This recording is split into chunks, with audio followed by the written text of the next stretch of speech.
I now call this committee of the whole, the Davenport Community School District Board of Directors to order. Would everyone please rise for the Pledge of Allegiance? I pledge allegiance to the flag of the United States of America and to the republic for which it stands, one nation, under God, indivisible, with liberty and justice for all. Thank you. I do want to note for the record that Director Beck is joining us by Zoom tonight.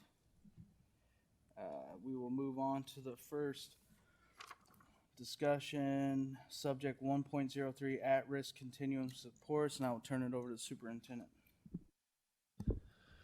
So tonight, Jen Van Fleet and Courtney Olson are going to talk to us about our at-risk programming. One of the many hats that Miss Van Fleet wears is our state and federal programs. So thank you for being here tonight. Pleasure. Good evening. Thank you for this opportunity to come back and share our progress to date on where we are at building our at-risk continuum. Oh, we need the mouse.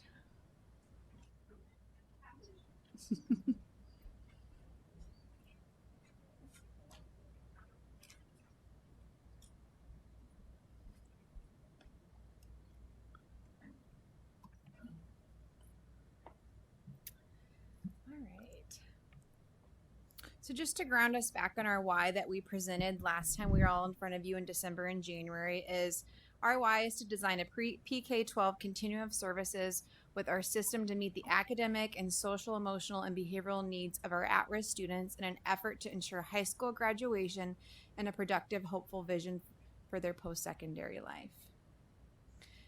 Also, just to remind you that when we talk about at-risk, this is how we're defining at-risk, homeless, dropout, returning dropout, potential dropout, and alternative programming.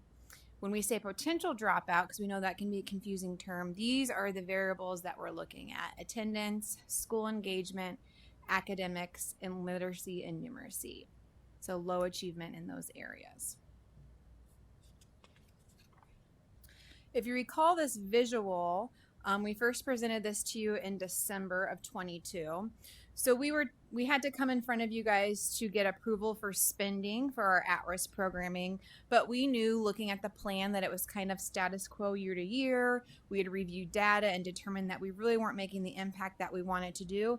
And we had a deadline of getting the financial approval from you all to utilize the dollars. So we came before with you, shared that current reality, and I asked if we could get that approval with your trust in us that we are really committed to building at-risk programming in a true continuum, that we don't want to keep status quo. And you all, we are so grateful that you approved that for us. And so we want to update you today where we are. So this bottom row is really where our work has been going. We've set common goals. We've been rethinking what at-risk could and should look like for our students. We've been transparent with our stakeholders and getting feedback to inform our planning. And again, all in hopes of building that true at-risk continuum. So this is just another visual to iterate that continuous improvement process that we've been living in, where we took information from our principals around strengths and barriers and have began developing and implementing a plan. So just to bring to light, again, what we said we would do for that goals area, we really did that initial needs assessment. We got feedback from our leaders and stakeholders around what's going well, what's not. We analyzed that, and we made connection between district priority work and best practices. We've been meeting weekly as an at-risk task team to keep this work moving forward. We've been reviewing resources. We've been cascading with different stakeholders. And we're really looking at that continuum of supports, keeping in mind our conceptual areas of leadership, universal, intensified, assessment, database, decision-making, and infrastructure, and developing a timeline for implementation. We've also been looking at, as we're building a continuum, how are we going to decide where and when to deploy what resources? So we've been analyzing percent of poverty, enrollment, age band, and specific needs. Lastly, we've been making sure that we're tying it back to our goal areas of academics, attendance, emotional safety, and graduation rates, and also really rethinking all of the funding sources available. How can we be creative in using all these available sources to make this happen? And now I'm going to pass it on to Jen Van Fleet. Thank you, Courtney, for that recap of where we've been since we last visited you. So what we want to do tonight is continue the conversation and show you at what we are going to do as we're moving forward. And so what you see on this slide is a table that's showing in those areas. We talked about the goal areas a couple times. We have some really great current work happening, and then we're always having conversations about what that future work looks like. So this is a snapshot of that thought now. This continuously evolves as we recognize need, as we evaluate what's happening. This is the conversation of that at-risk team that was formed based on that commitment. So we did a lot of current work with expanding our teacher in charge roles to our secondary buildings and redefining teacher in charge roles and SAM roles for academics. For attendance, we have retooled an existing position that was called the Family Involvement Liaison. It's now called the Family Support Liaison, and they are a major support structure for families, especially with the attendance initiative that our district is undertaking. And we're going to talk a little bit more about that. We've established an attendance task force for the district, as that was a lot of the data that raised to the top about what's a major need that's driving all of these at-risk factors. And then in the area of emotional safety, we created a new role called a behavioral strategist. We've had a lot of names for that role. That's where we've landed right now. And they're working with tier 2 and tier 3 needs of students as they're presenting needs through behavior in schools. And they're getting specific and intensive training to support those tier 2 and tier 3 interventions through a program called Life Space, which I believe has been presented before. And then also this year, we had a big celebration with the launch of our therapeutic classrooms with the SESI classrooms. Longer range future work for the emotional safety area would include looking closer at that district long-term discipline. There's a lot of conversations going on right now about how do we adequately support that network, get kids where they need to be, where they can be successful, and not max out the system, but make the system work for that. And then we want to look at expanding our opportunities with therapeutic supports and services. For graduation rates, we are introducing this fall, the Bridges program for incoming 9th graders who need an extra boost of support as they're transitioning from 8th grade. Maybe 8th grade and 7th grade was really rocky for them, and they need help just on that launch of high school and then on that trajectory to graduation. We also are establishing a re-engagement center at Mid-City, which I believe is to support returning dropouts and potential dropouts. And then we have doubled down on that credit recovery. Credit recovery continues to be a big piece at our high schools through our summer learning, and we want to continue to support that. And then overarching, and we've mentioned these throughout, but they kind of lend themselves well to all the goal areas. We have done just an intensive amount of work planning the professional development and the support that all of these groups of people need in order to do their job well. We don't want to just say, oh, we've introduced this role, off you go, and we hope the goal moves. We've been really thinking deeply and looking at all of the options for professional learning. And you're going to see, we've already launched some of it, and August is a huge month for PD. So if you're out and about, you'll be able to see some of those other PD structures that we have in place. And then we're also, we did a lot of work this year with developing new or reimagining or redefining roles. I gave it the example of the family support liaison, to think about what their role is, what their responsibilities are, not just in a single role, but how those roles weave together to really create that continuum and network of supports. And then we've been working a lot on a very clear definition of tier 2 and tier 3 supports. Our future work really lies in that system-wide clarity and role definition for all roles and their responsibilities, again, how they intertwine and operate as a single role. We want to have just an outstanding system of professional learning and coaching around each at-risk role, and there are some roles that are next on dock to really look closer at what they need. And then we are also interested in looking at what it takes to launch an early implementing an early warning system so we can, as early as possible, identify our students and what their needs are. So with that plan and our we got the plan out, we talked out, where the plan's always evolving. The next part of that continuous improvement process is really implementing the actions. And we're really excited. We came to you kind of with a dream. We're here today to give you an update, and now we're starting this next school year with specific actions in place, and we are here to support the implementation. So what does that look like? Again, this is just a slide nodding to those new positions created. You'll see them out in the buildings. They would be open to talking to you about their role and how they support students and how they're a part of the system of the buildings. And then again, August is so heavy on PD and then ongoing professional development. We would love to have any of you there to kind of see how we support our folks to be successful. We're going to talk a little bit about the attendance initiative, but we're excited about really digging into chronic absenteeism and just our overall ADA. So we're going to talk about our initiative, which is showing up together and strive for less than 5 absences. And then also new that you'll see this year is a universal tier of adopting a new SEBH curriculum, which you've seen presented before. That's the Character Strong, if you remember, that was adopted. I want to pause here, though, and let Courtney talk a little bit about the attendance initiative.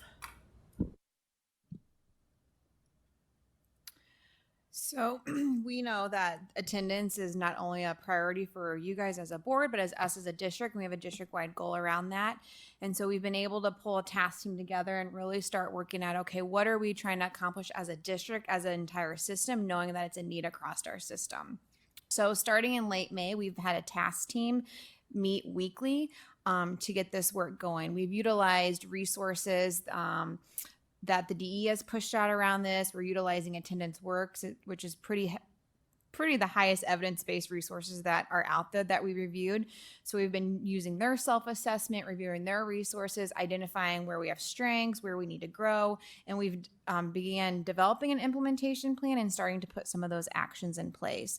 So one of the big actions that we have been able to accomplish this summer is what is our district-wide campaign. We know we're kind of starting at ground zero as a district coming off of COVID, so we really want to make awareness around this for not only our internal and our external stakeholders. So we really liked the saying showing up together because it not only applies to our students, but our adults as well. And we really like sending that message. We also know that as a district, we've had success in the past using Strive for Less Than 5 just because it gives that number for people to hold on to as they're navigating the school year with all of the things. So this is our campaign that we're pushing out.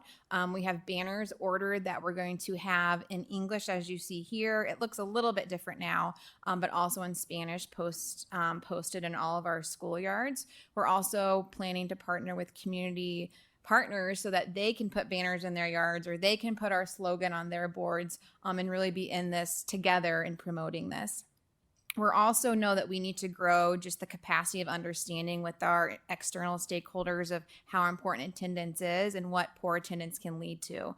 So we're putting together one-pagers, both at the elementary and secondary level, that aren't only pushing out our slogan, but giving them information around these things. We're also creating quick access like QR codes to get to school directories, to get to the school calendars, just really to remove barriers for parents and families and having good communication with schools regarding their students. We've also just last week got to share this information with all of our leaders in the district for them to start making connections to their own growing excellence plans and the work that they've been doing. A lot of our buildings are doing a lot of great work around this. So we had opportunities to share among each other to start learning from one another. And we're going to continue that tomorrow at BSAT Summit with our building leadership teams, knowing that this is a goal as a district, this is what we're doing at a district, and then what are those next steps you're taking at a building level based off your individual context. So our team will continue to meet throughout the year. We plan to have a year-long plan of like what's our goals for the fall, the winter, and the spring. And we're going to ask that of our buildings too. So we're really excited and hopeful to get this off the ground, and we'll keep you posted.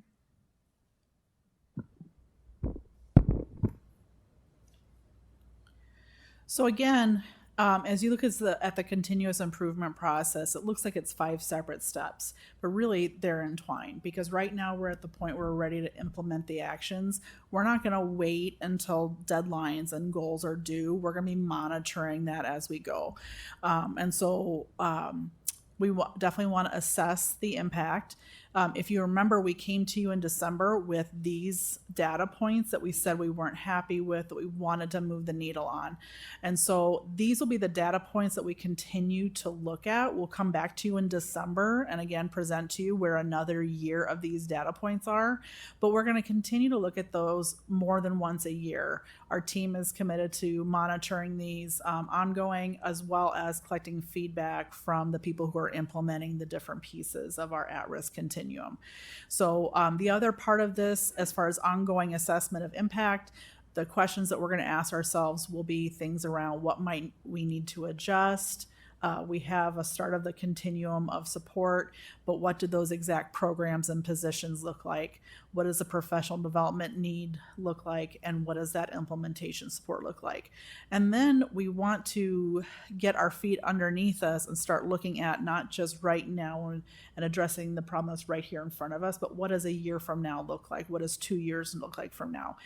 So again, that pie in the sky that we are committed to getting to is the set of well-defined roles, the training and the onboarding, those collaborative structures, and the coaching that everybody needs to be able to support our kiddos.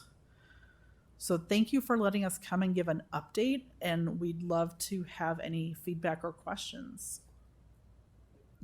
Director Klein-Jerome.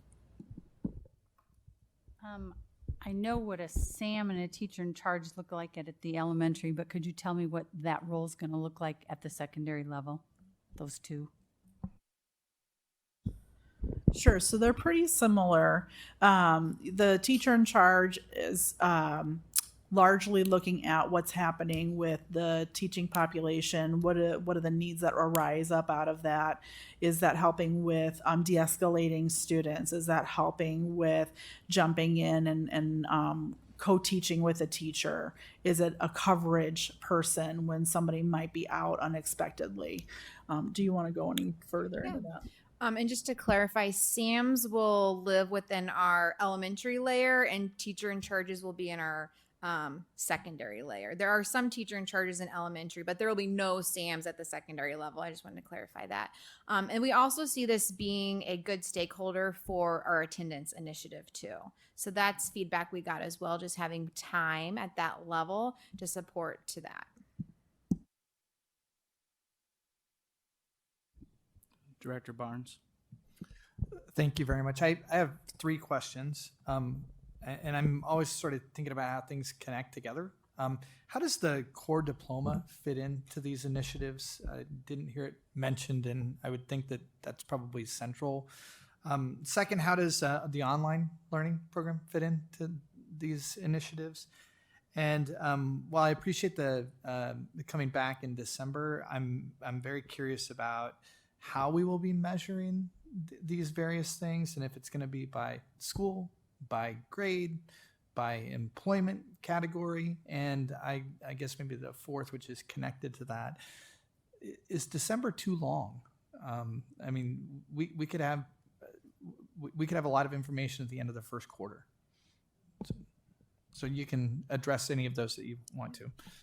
No, I appreciate you bringing up online and core. When we sat down to do this, we were afraid to do a laundry list of things because so many things could have been, but those are 2 great options that we've been talking about recently that do connect into our at-risk system and that we should have identified there.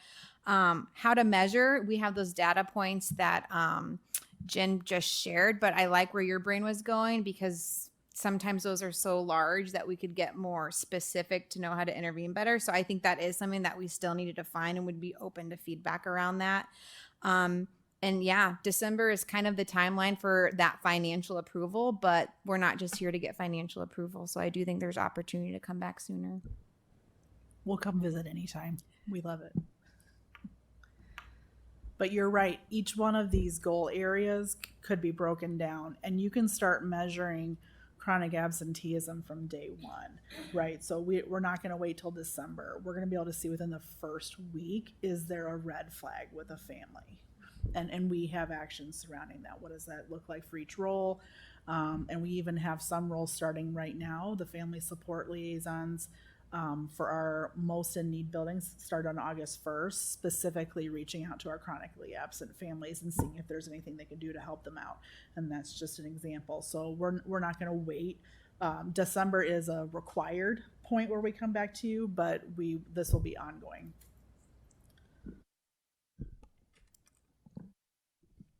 Director Hayes. You mentioned the risk factors for the students.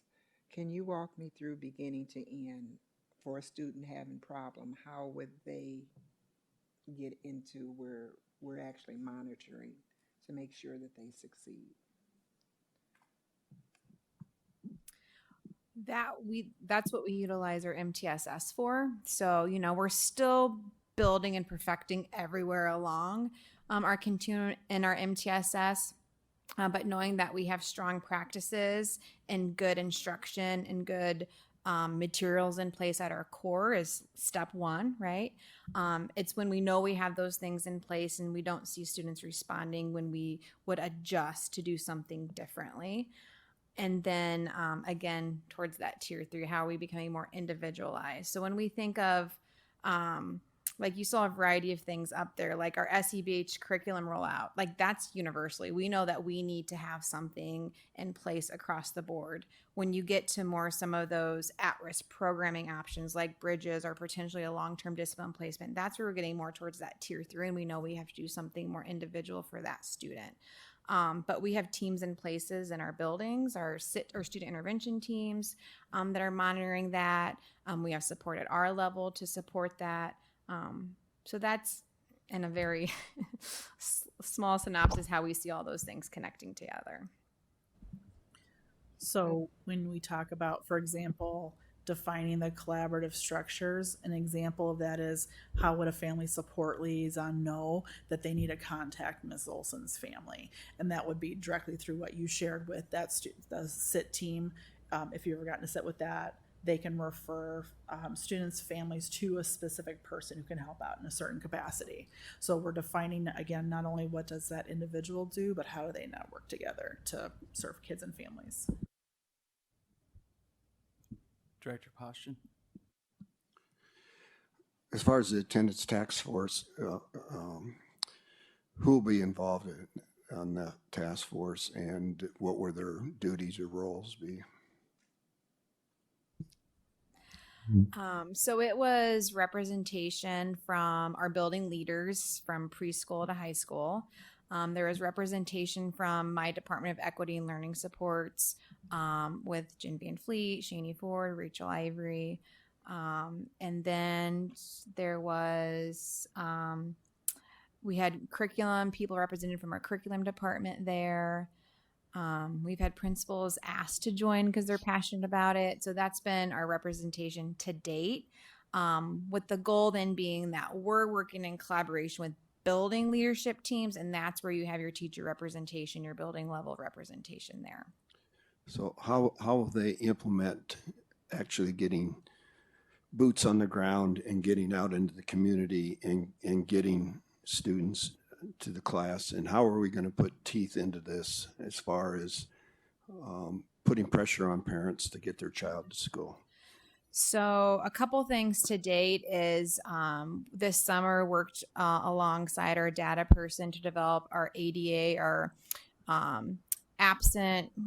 chronic absenteeism monitoring tool. So that buildings right now, principals have access to this, and so they know who's coming into their who's starting school with them, who were chronically absent last year. So then talking with them on how can we be contacting those families now, and we've developed scripts that they could call them with. We've developed a district-wide door hanger that if they go to do a visit, they can leave information there. So that's one way that we are doing that right now. I think too, just with our district initiative and how we're trying to get out there, just how we can partner with our community as well. Those are a couple things that come to mind right now. Will you partner with the Davenport Police Department as far as getting out and getting, putting pressure on parents? As a community partner, I think that's something we could take into consideration. And another thing, could the board get a monthly report of absenteeism by building and by grade? Yeah. And then you mentioned behavioral strategists. Will there be one in every building? We do have one in every building, yes. And I didn't see anything as far as some of the, you mentioned some of the programs and funding that is available. Will there be any expansion of IJAG? I think that's work still to be done, that's a program that's up and running in our system, and that we need to better make connections with other things in our system. So it's still on our continuum. Again, not everything was listed here, but it's still a part of our continuum, our budget, and just trying to consider how to make more intentional connections with that program in our system. Well, when we talk about graduation rates, I think that the IJAG program would be, something that we really have to strengthen even more. And just one last thing, when we're talking about this overall program and everything, I think it still comes back to we need pre-K. And I've mentioned this before, if we can get pre-K in every building, and I know that's going to be tough to do and it's going to be expensive, but if we can get earlier touches on these kids so they know what's expected of them, and so they get the influence of a good environment earlier on in their life, I think that will help down the road. I think right now we're playing catch up. I mean, sometimes things go so far that we can't bring it back. And so I'm hoping that we can get to these kids at an earlier age and eliminate a lot of these problems.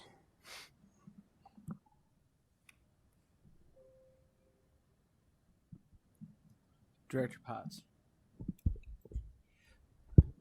Could you once again just refresh me on what the role of the teacher in charge is going to be? What's their function or their job description? Do you So they are they're an extension of the staff. They're a teacher in a teacher role, and they are making sure that the connections that they have with the students, as far as like behavior needs that rise up in classrooms, or if there is a teacher who is struggling. Oh, so sorry. So sorry. Usually I'm the loud one. So, but they'll be helping kind of monitor and make sure that tier 2 is really being identified and developed, as teachers are noticing that tier 1 is working for most and maybe not a few. They can help kind of work through that. They can certainly make referrals to tier 3 services, and they can absolutely be helping with the absenteeism initiative and making family connections and being on that attendance task force, boots on the ground. They don't have any classroom assignment. They're not okay, and so that's in the secondary buildings, right? Yes. And the behavioral strategist, what's their role? Is there one of them in every secondary building? Every building has one. And yes. what is their role? So their role is to be that universal behavioral support that when students are dysregulated in the classroom, to help students become regulated. So they're a very specific position to help with that. That will have received life space training to do that. And so you have those two people, then you have your guidance counselors, 2 or more guidance counselors. You have an associate principal, a principal. And in many respects, maybe your security people can do just as much. Yeah, depending what level, to keep some kid in school as anybody else. Okay. You had said something about they're covering classes. Oh. I would. There is a one line item, and I think it's only on the elementary version of the teacher in charge that they could serve that role in the in a pinch, an emergency where there's no one, because they do have a teaching license. They could be in that coverage rotation for that building, as are many other roles. I would suggest that based on our teacher attendance of last year, if I was a principal and I had somebody that I could say, okay, you can make attendance calls or you can cover that class because you've got nobody in there, you know what choice I'm going to make. That's a no-brainer. So it's conceivable that these people may be spending more time doing that than we might like. So we'll definitely have to. I'm just yeah. I'm thinking in terms of, I got a pinch hitter. And that's where that implementation support comes into play, and that's something we can absolutely monitor. We've had other roles where they've been pushed or pulled into like a duty or something where it's eaten away at where they have time, and that's where we help advocate and clarify and troubleshoot, and we would do the same for this role too. I'd also park in the lunchroom. Just saying.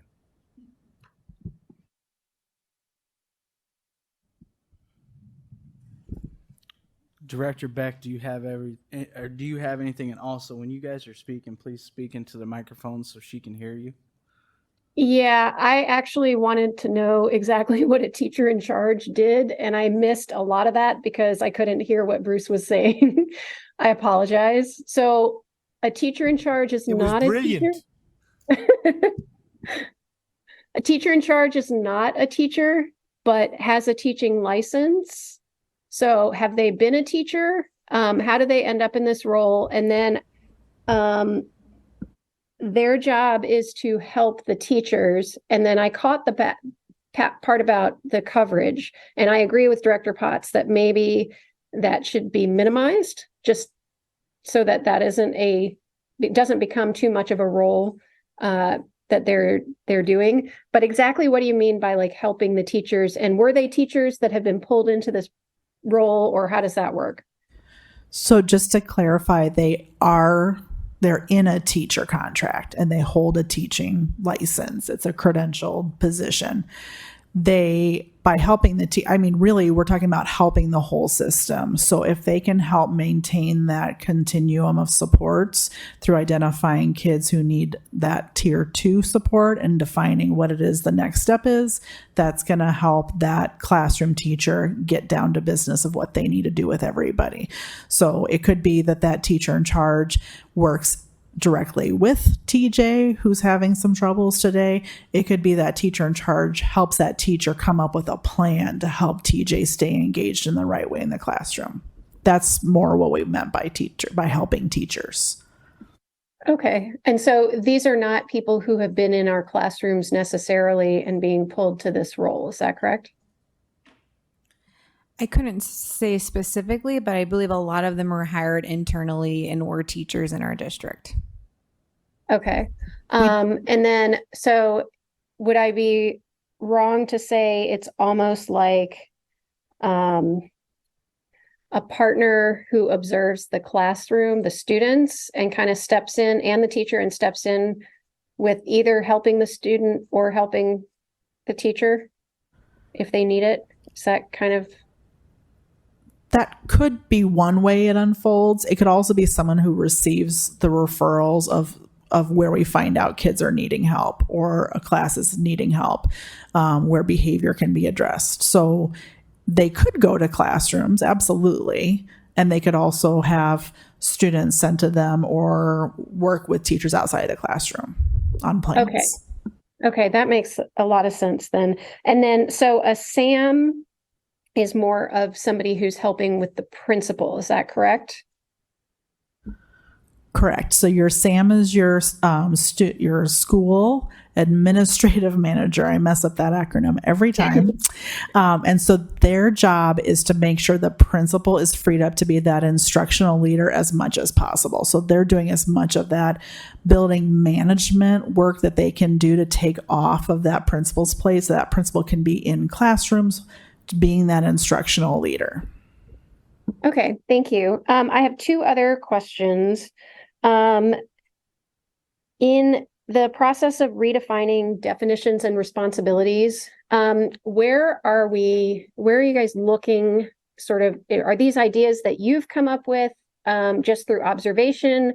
I know I heard at least some of it was research-based. Are we looking at districts who've made improvements in their chronic absenteeism, for example, and asking what they did? How are we deciding what roles we need to create and or redefine? All of the above. We made a visit to Iowa City, partnered with them, asked them questions when they had some similar type roles. We have looked at research. We've gotten feedback. What else would you add to that? Yeah, I would just say trying to clean up any role confusion within our system where humans and roles were just created at a building level, added into their system, but not really defining what their purpose and responsibilities were. So we're trying to clean that up so we can support those roles better as a system and be more intentional, like Jen's already mentioned, in those connections of how they bring to life our MTSS. Thank you. My last question, and I know we've asked this before, but with the pandemic, we've really put an effort or an emphasis on not coming to school if you're sick, right? And so I like the phrasing of strive for less than 5, because it doesn't say, we're not giving out perfect attendance awards or anything anymore. But how are we navigating that fine line between, asking students to stay home if they're sick versus, being in school as much as possible? I think that will fall into that, just growing the capacity of our families around what are the expectations now that we're out of the pandemic, but also creating that accessibility where they can be communicating with their building if they want to process or ask questions about something. So that's how we see evolving that. Okay, thank you. Director Klein-Jerome. I'm going to advocate for the classroom teacher that when you have teachers absent and they are asked over and over and over again to sub for them, but the teacher in charge is never asked to do that. We all play in the same ball game. We're all should be stepping in. Administrators should step in and take a class. Teachers in charge, anybody, the counselor, anybody who does not have a class, I guess there should be some rotation in there. But to say, oh, we're going to not make the teacher in charge go into too many classes. Oh, well, you consume the whole day of a teacher if you make them cover somebody else's class. So I want to make sure that is fair and equitable, and that the classroom teachers aren't looking around going, yeah, I should apply for that job because I never have to sub for somebody, because it gets old, and that's where your morale, and that's when they go, I think I'll be gone tomorrow because I've had enough of this. So keep that in mind when you're looking at who goes in and subs. Director Barnes.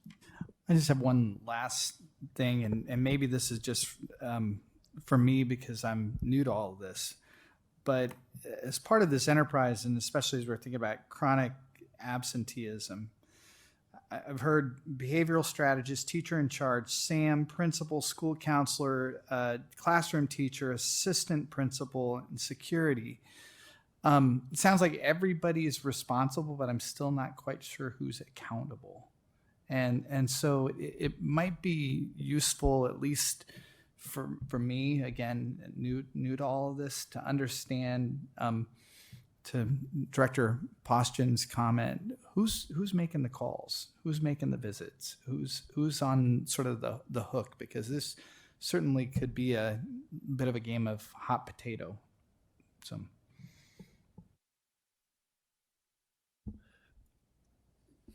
So I want to highlight our structure. So this year we're creating an early warning system that populates the data every night at midnight. So we have live data at our fingertips. Our instructional leadership directors meet bi-weekly with the principals, and every single building has a growing excellence plan.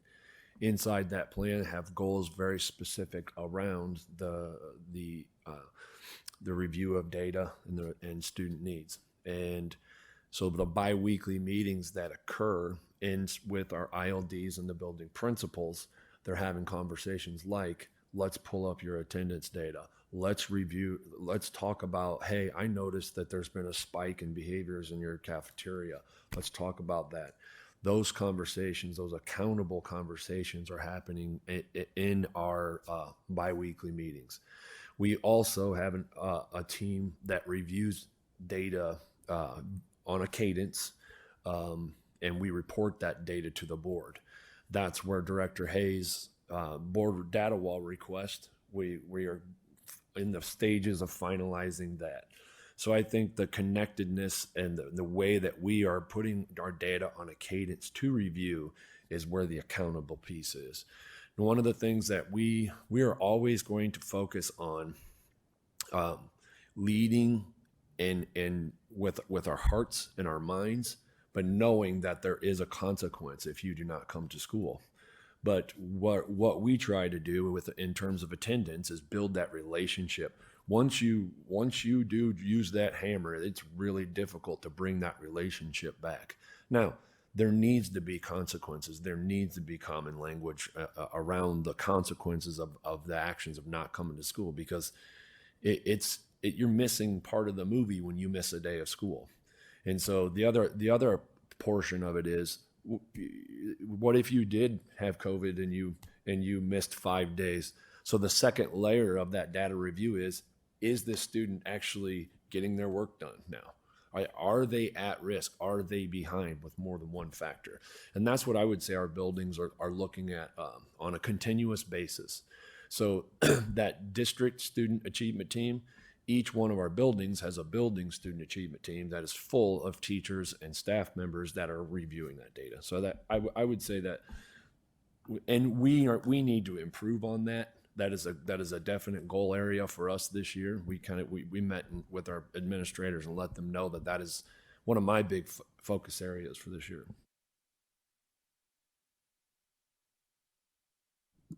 Director Poston. Well, I'll disagree a little bit. I think we need to put some teeth into this attendance. This has been going on for so long, and it's been neglected. And if we don't do something, nothing's going to change. And we can review data until the cows come home, but we've got to act and we've got to do something. And just a follow-up to Director Barnes and Director Potts' comments. When we talk about accountability, my thought is, when you look at the teacher, would the teacher rather have a para in her classroom all the time, or a teacher in charge, taking care of the entire building? My guess is that she would rather have that para, and again, would also help with some behavior issues in the classroom.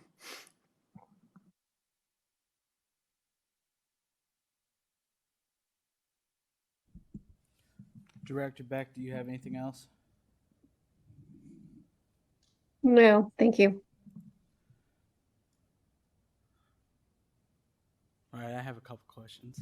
I'm mainly going to hone in on the attendance part because that's been a real deal. And I like the fact if we're getting a report on it every month, that really holds buildings accountable.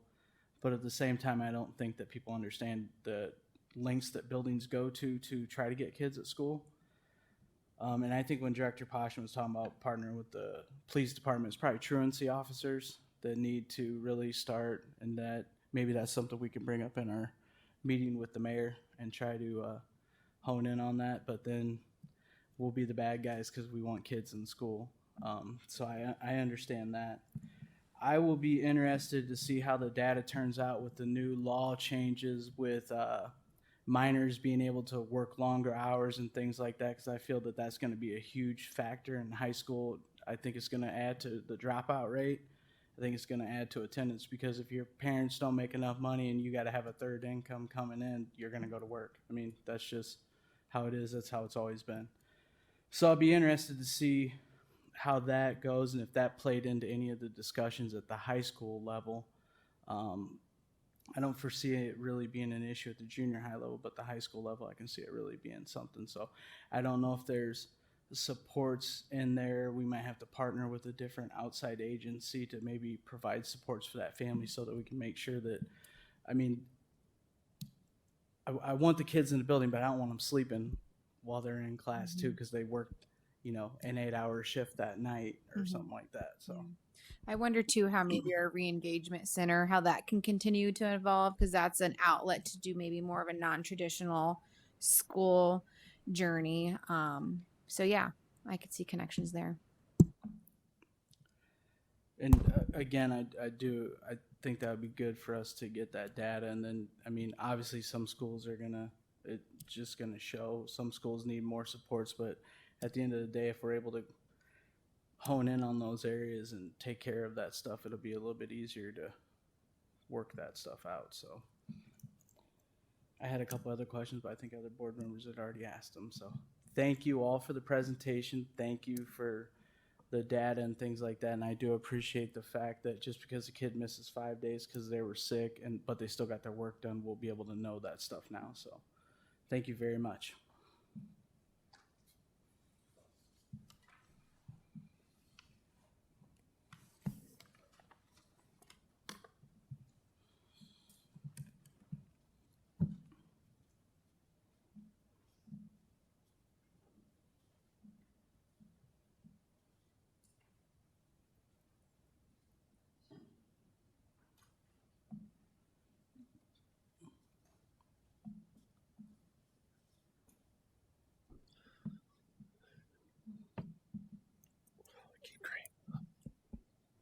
All right, we will move on to subject 1.04, facilities planning, long-range facilities plan for auxiliary buildings. I'll turn it over to Superintendent. Thank you. Our long range facility committee is really making some progress. It's excellent to see the groundbreaking at West. The meetings are occurring. So I would like to give the board a big pat on the back that you doing what you said you're going to do, and that you've made some really difficult decisions over the last year.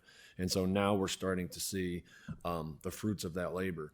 We're also in a spot where we need some guidance from the board. And so John's come in and put together a presentation that will allow us to review where are we, get some guidance, and that'll help us take next steps. So John, thank you for being here tonight.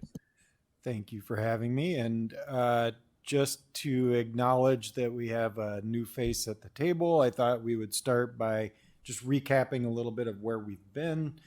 Might help for others in the room who might not be familiar with all the work that's been happening. So it's really hard to see because it's tiny, but there you go. But this all started back in 2021.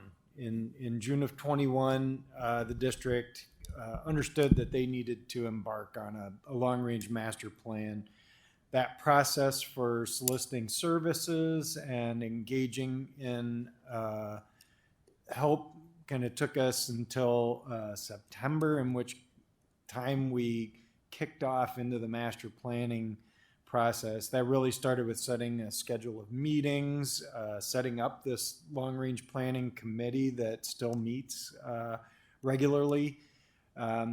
This group has met for a long time, but what really happened is it shifted into what was called a facility master plan committee, which was a group of community members, parents, members of building leadership, teachers. It was a group of about 60 people that really had some intensive work, and they were charged with developing a pathway of organization that would affect the buildings, the grade arrangement, and the general direction that the district would move. That group worked intensively through November, December, into the next year, 2022, working through January to May. In May, a recommendation was made to the board, and this was an actual organizational pathway of change. So it was talking about the number of buildings, how those buildings should be oriented in terms of grade level. It gave guidance for how the district could start looking at a plan. This recommendation came without names of any buildings. So then the hard work kind of really happened, which was how do we apply this target of an organization to the buildings and the facilities we have. So from May through July of 22, we really dug in and started to apply the recommendations of the Facility Master Plan Committee to the actual buildings and properties owned by the district. In July, we made a presentation of what that change would be. We then embarked on a few community forums trying to get community feedback. There was actually a second committee that involved some community leaders, city leaders, trying to get some additional feedback on the implications of what these changes might mean.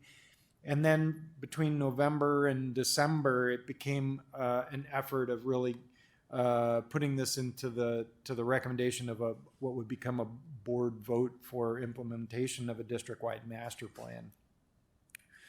Once we got done with kind of the overarching plan, then the next thing was, well, what are we going to do first? And so it became the effort of determining a first phase of that master plan. And that occurred between March and May of this year. Between December and March was a lot of the committee work, just trying to figure out what those projects might be. And then that came to the board starting in March to make recommendations of a first phase of projects for the master plan. So what happened in this? The organizational change affected not only the quantity of buildings, but the grade level orientation of how those buildings would operate. The district still has a lot of buildings, but had a lot more. We made the decision to move from 17 elementaries to 14. That also was considering that they would change from a K6 configuration to a K5 elementary. We have one K8 building in the district that we made the determination that it would remain as a K8. We had 4 intermediate schools, intermediate meaning they had a 7-8 grade level configuration, and we made the conscious change to move to 4 middle schools, which would have a 6-8 curriculum in those buildings. We did look into the high schools. It was widely held viewpoint that the high school 9 through 12 configuration, 3 buildings in the district, was still the right fit for the district, and so those would remain unchanged. When we moved from 17 buildings to 14, there were 3 buildings then identified that would be closed, and those are now not in operation for this school year, and those are Buchanan, Monroe, and Washington. When we move from 17 to 14 elementary schools, it plays a lot with boundaries, because we have to have a place for the students who are coming out of Buchanan, Monroe, and Washington in other buildings. And we have to do a couple other things to make sure we have a good balance of opportunity and good education pathway for the students in the district. So part of that December through May was reorganizing the boundaries for the elementary schools and taking a look at how they affect for the middle schools as well. That is something that went to an effect in the time that needed to happen to get registered for the start of this school year. There was a master plan timeline that was created that worked with this recommendation to the district that identified first phase projects. It also discussed potential opportunities for later phase projects depending on funding that would be available to the district. However, the first phase projects that were identified, one TJ just noted, West High School addition and renovation just broke ground, and construction is in the throes right now. Monroe and Washington elementary schools were slated for demolition, and they will be demolished. That demolition makes way for the ability of Sudlow and Smart middle schools to expand. So it was necessary that the Monroe and Washington buildings went away so that we had the appropriate amount of space to be able to improve and expand Sudlow and Smart. North High School was identified as needing to receive some additions and renovations. There were high school turf field projects identified, which included multi-use turf fields to be placed at West High School, North High School, and the Brady Street complex. And then it was also identified that improvements would be made to the elementary schools that might be finish upgrades, furnishings, and technology. And this would be a district-wide approach so that things were being improved throughout the district, not just at certain buildings. So then that timeline is purposefully small so nobody can see the dates and try to pin me down on anything. But actually, this was kind of a master schedule. This was what was presented at the time that we discussed the phase one projects. It might shift a little bit here and there, but the general intent is that this schedule identified the sequence of projects and the general duration of how long it might take to get from beginning to completion so that we know when these projects will be available for use in the district. And so then why are we here? Well, we were also charged by the board to keep working. And part of that work is thinking about other projects in the district, but the other more important thing is how do we keep thinking about the footprint of the district? We have a very big footprint. We have a lot of facilities. Are there ways to look at continuing to gain efficiency in our footprint as it relates to ownership of buildings and properties in the city of Davenport? And so the bulk of what we're going to talk about tonight is considerations of what we can do. At the time we talked about phase one, some of the additional projects we talked about, as revenue would allow. There's a list there of things that would be nice to be able to do. One of the big ones was just mentioned in the last presentation, which is a district-wide solution for preschool. And that is something that is still going to be a high priority.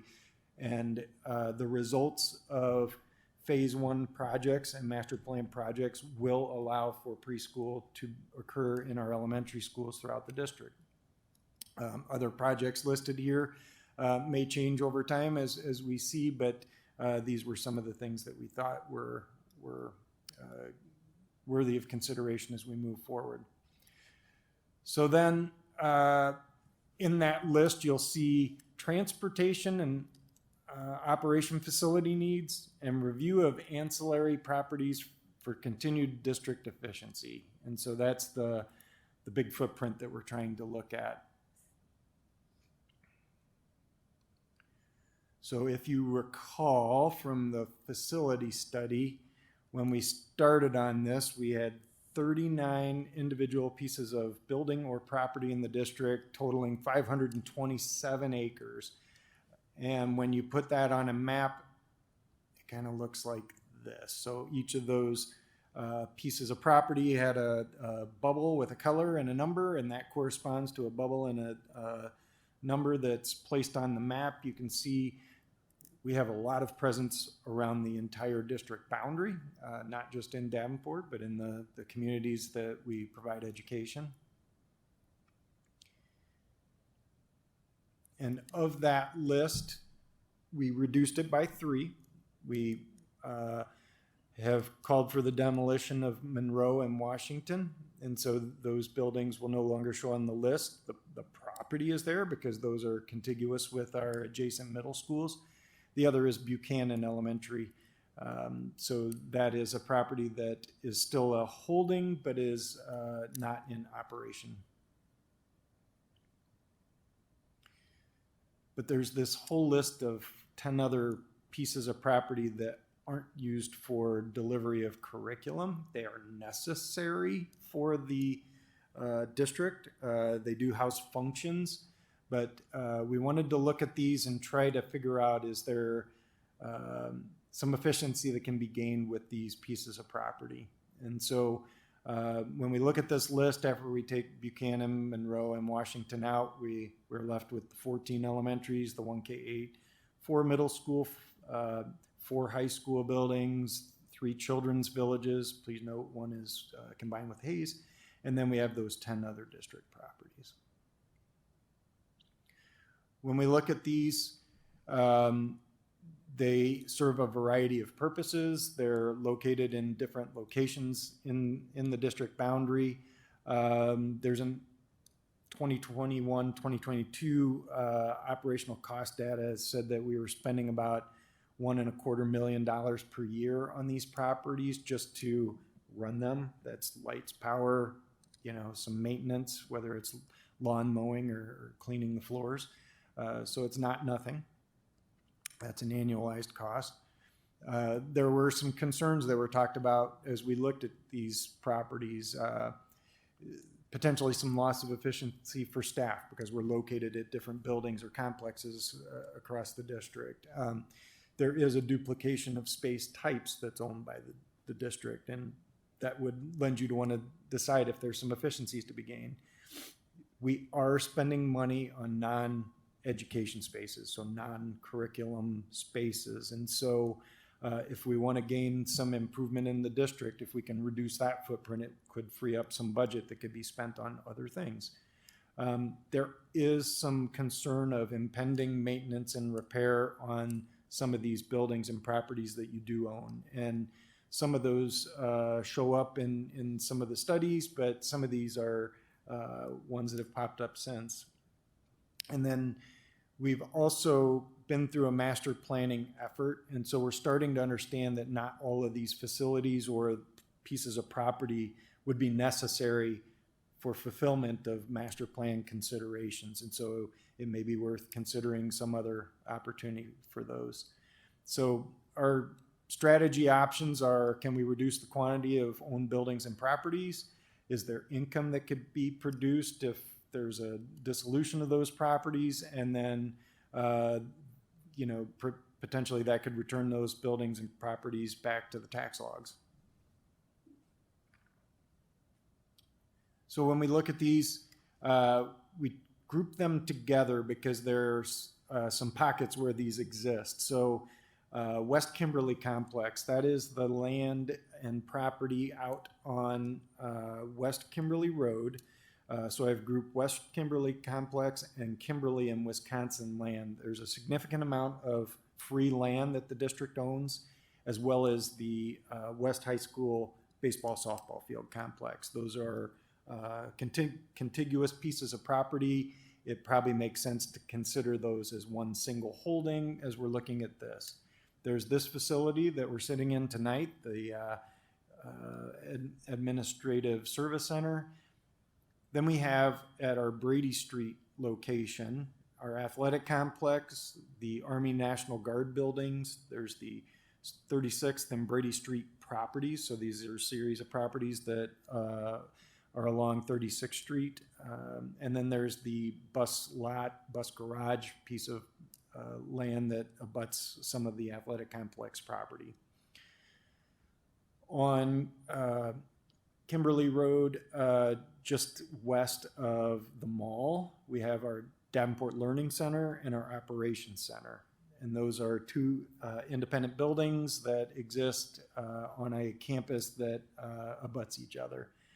And then as you head out on 46th Street, head out on Eastern Avenue just past 46th Street to the north, there's a 20-acre parcel of land that's essentially called the 46th and Eastern Land. So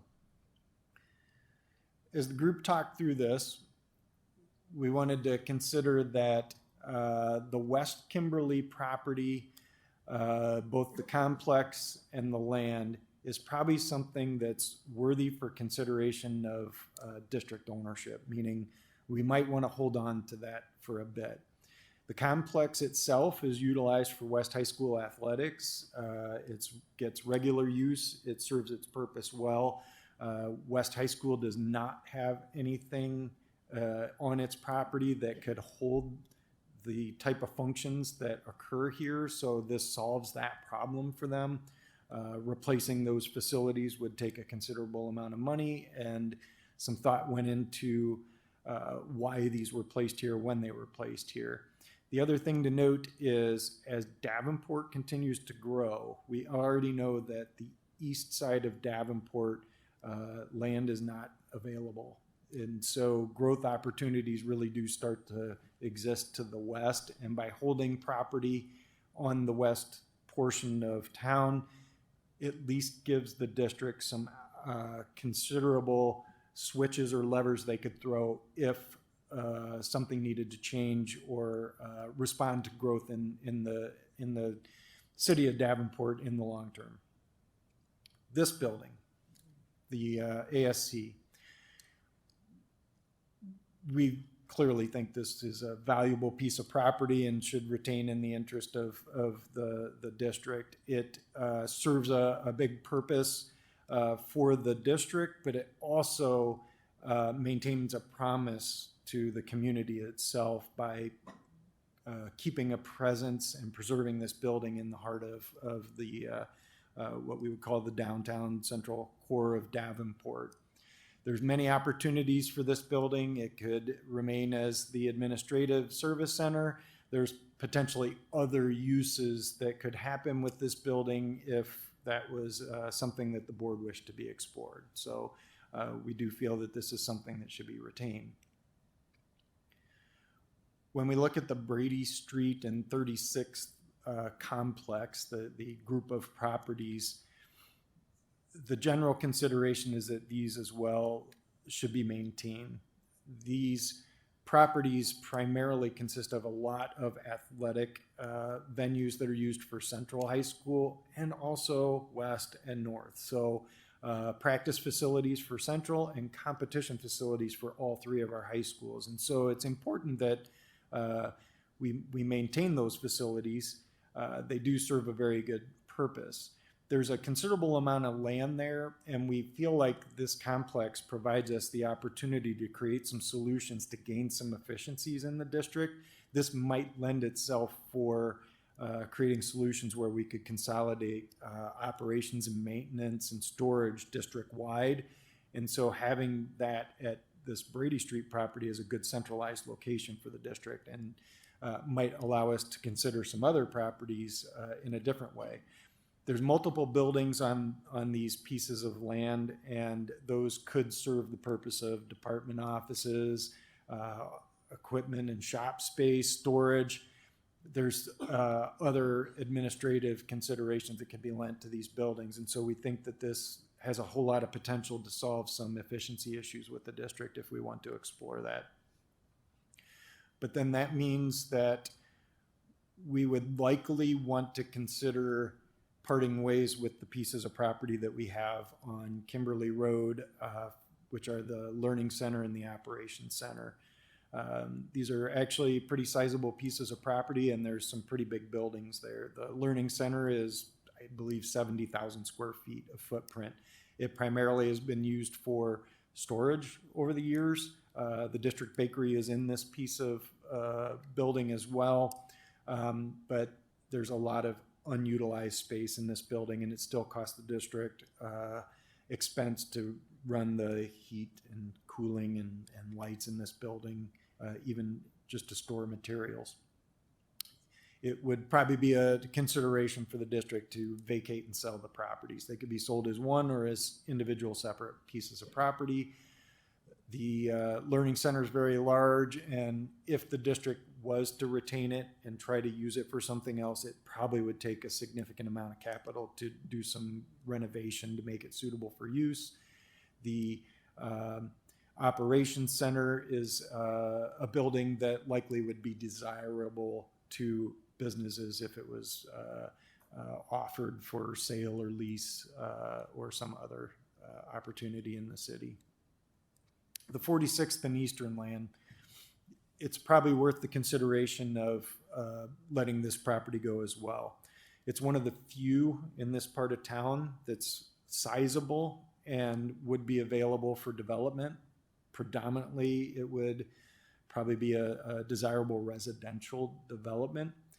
It would probably be highly desired if it was offered for sale, and that would lead to development that would eventually expand the tax base of the district. However, what the committee discussed is that it would likely be something that would be a consideration to maintain an ownership of a piece of it. And that could be as individual lots or as a chunk of land that could be developed into lots, but those could serve the purpose of giving you a place to do the high school house build program. And so maintaining a quantity of those lots would give the district a place to do a trade program in town for a significant number of years, and that would be a benefit. That could be made as a stipulation of the sale of the property. The quantity of lots and the development of those lots could be determined at the time that a sale is done and worked out with whoever might be the purchaser of those properties. But we do feel that gives a good opportunity for the district while starting to reduce that footprint. And so the general recommendation would be to start reducing that footprint. And then the other considerations would be to start determining how we start looking at preschool and children's village campuses, because that would maybe require some thought as we start to think about what a district-wide preschool solution is. And so I went through that really fast. I presume there's some questions or comments about that. Director Hayes. Do we have any timeline as far as the demolition of the two buildings?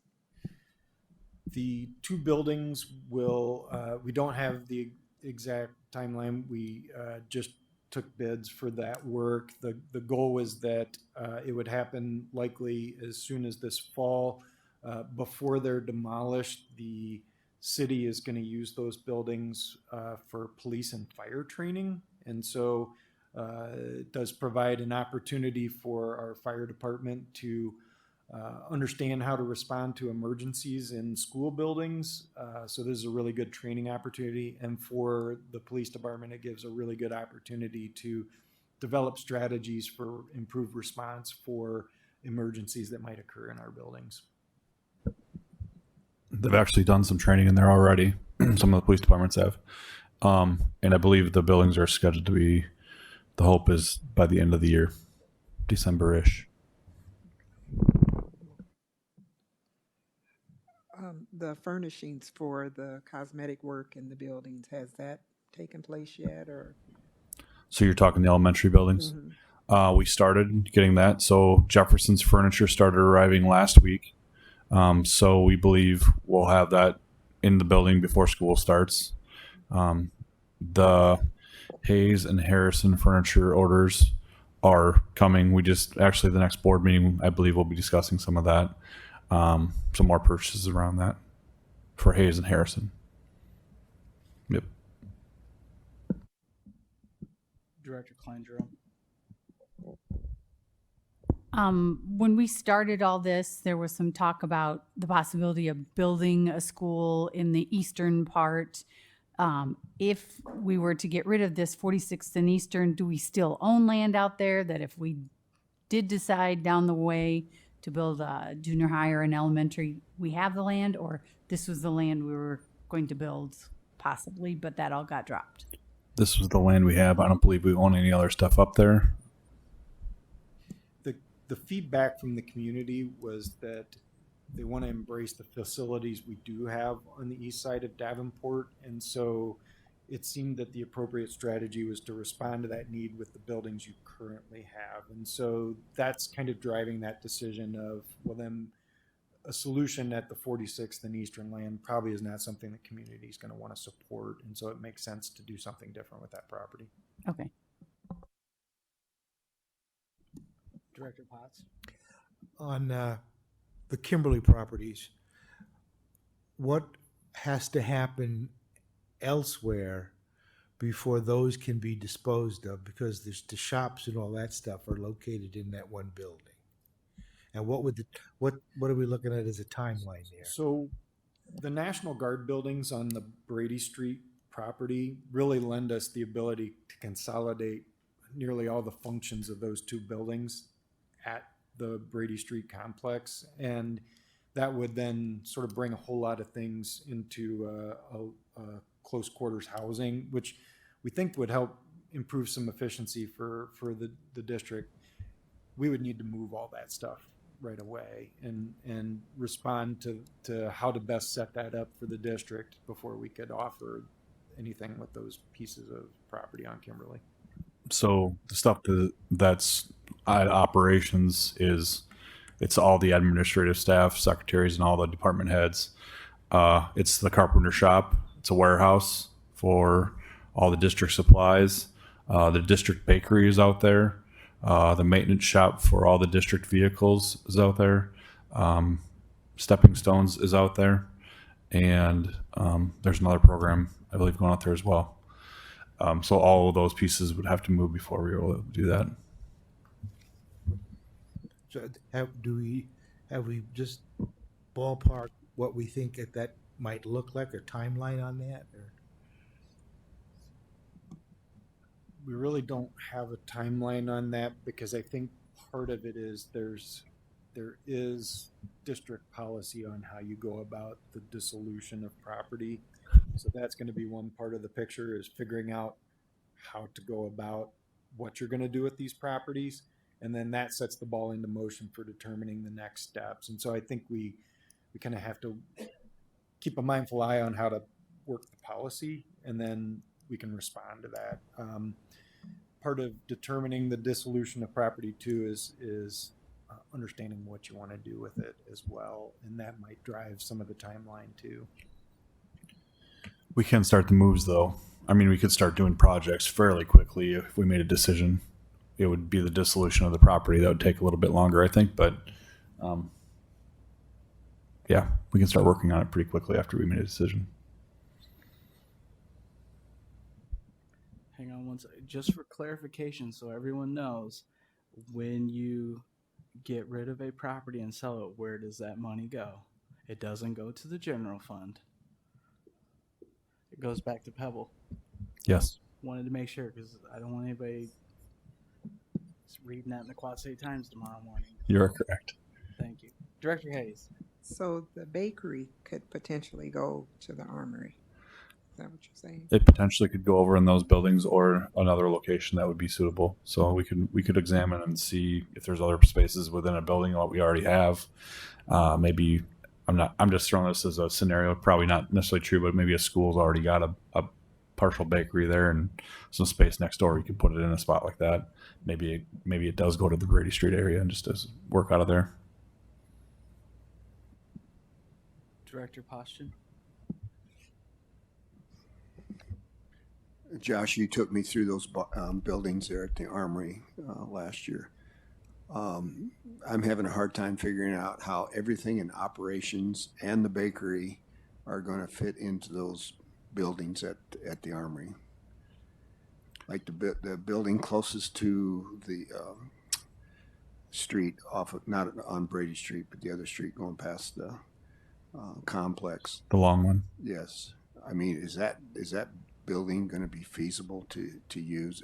Are you thinking offices and that in there, or what are you thinking there? We haven't gotten really far into the details of that or the use of those buildings, but I mean, we have to look at the age and the structure of them. But I think when you're talking office spaces and things like that, the next buildings seem to be a little bit more suitable for that type of work. And part of it was using at the eastern end of that, there's 4 other buildings. So you have 3 buildings closer to Brady Street, 4 down at the east end, and then you still have the long garage building that's on the backside of the parking lot of the stadium. So it's dividing out to all of those pieces of building. I don't think you're going to solve it with one individual, no. So would you administer the bus operations from there, or would that be separate? I believe that what we're thinking right now is the bus operations would move across the street to the gravel lot with the big buildings, the National Guard buildings. With their own administration there and their vehicle maintenance and All that would be over there. There's What 2 about- buildings that we probably would use for something else, but what about the building that's in the floodplain? it would still stay there. You would still use it? They would have to use that as the maintenance shop for that bus garage. Okay, so that would replace what's currently across the street and be adequate then? Yes. We would have to do some work to it. It wouldn't be perfect, but we would have to do a little work to it to get it to where it needs to be. Okay. And there's enough room for all the buses there? It's actually larger than what they currently have. Okay. Thank you. Yep. Superintendent Schneckloff. John, was the recommendation for Buchanan up there as well? I skipped right over that. Yes, Buchanan is, because we've closed it and we've identified that we're not using that as an elementary school any longer, that too would be one that the district would potentially want to put in consideration for getting rid of as well. Being a nice piece of land and a fully functioning building, there's probably a lot of opportunities for organizations or programs in the city that might be interested in taking that. So we feel that that's another one that would be on the list of properties that gets dissolved.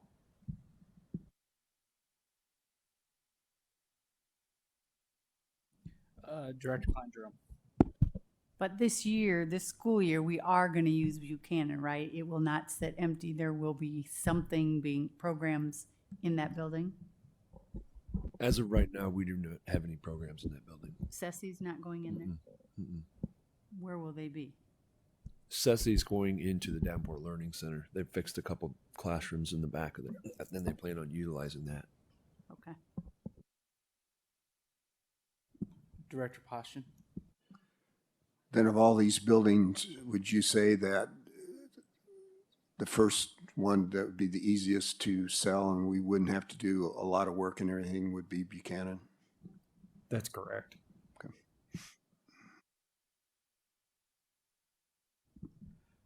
Director Potts. I think I would like us to work up a plan for the Kimberly properties being disposed of, and then the follow-up plan as to where stuff goes and what that would entail. Because I think our overarching goal, our overarching need is to reduce the number of places we're maintaining. That's, and we've eliminated 3. If we can do these 2, that's 2 more. And the property on 46th Street is I like the idea of a couple of lots but otherwise we're renting that for farm ground. I think it's a bean field this year. And 25 acres is not a whole lot for a farmer to keep renting, to grow beans and drive all the way into town to deal with it. You're going to ask, is there any more information anybody would need, right? I don't need any more information because I'm on the committee. That's,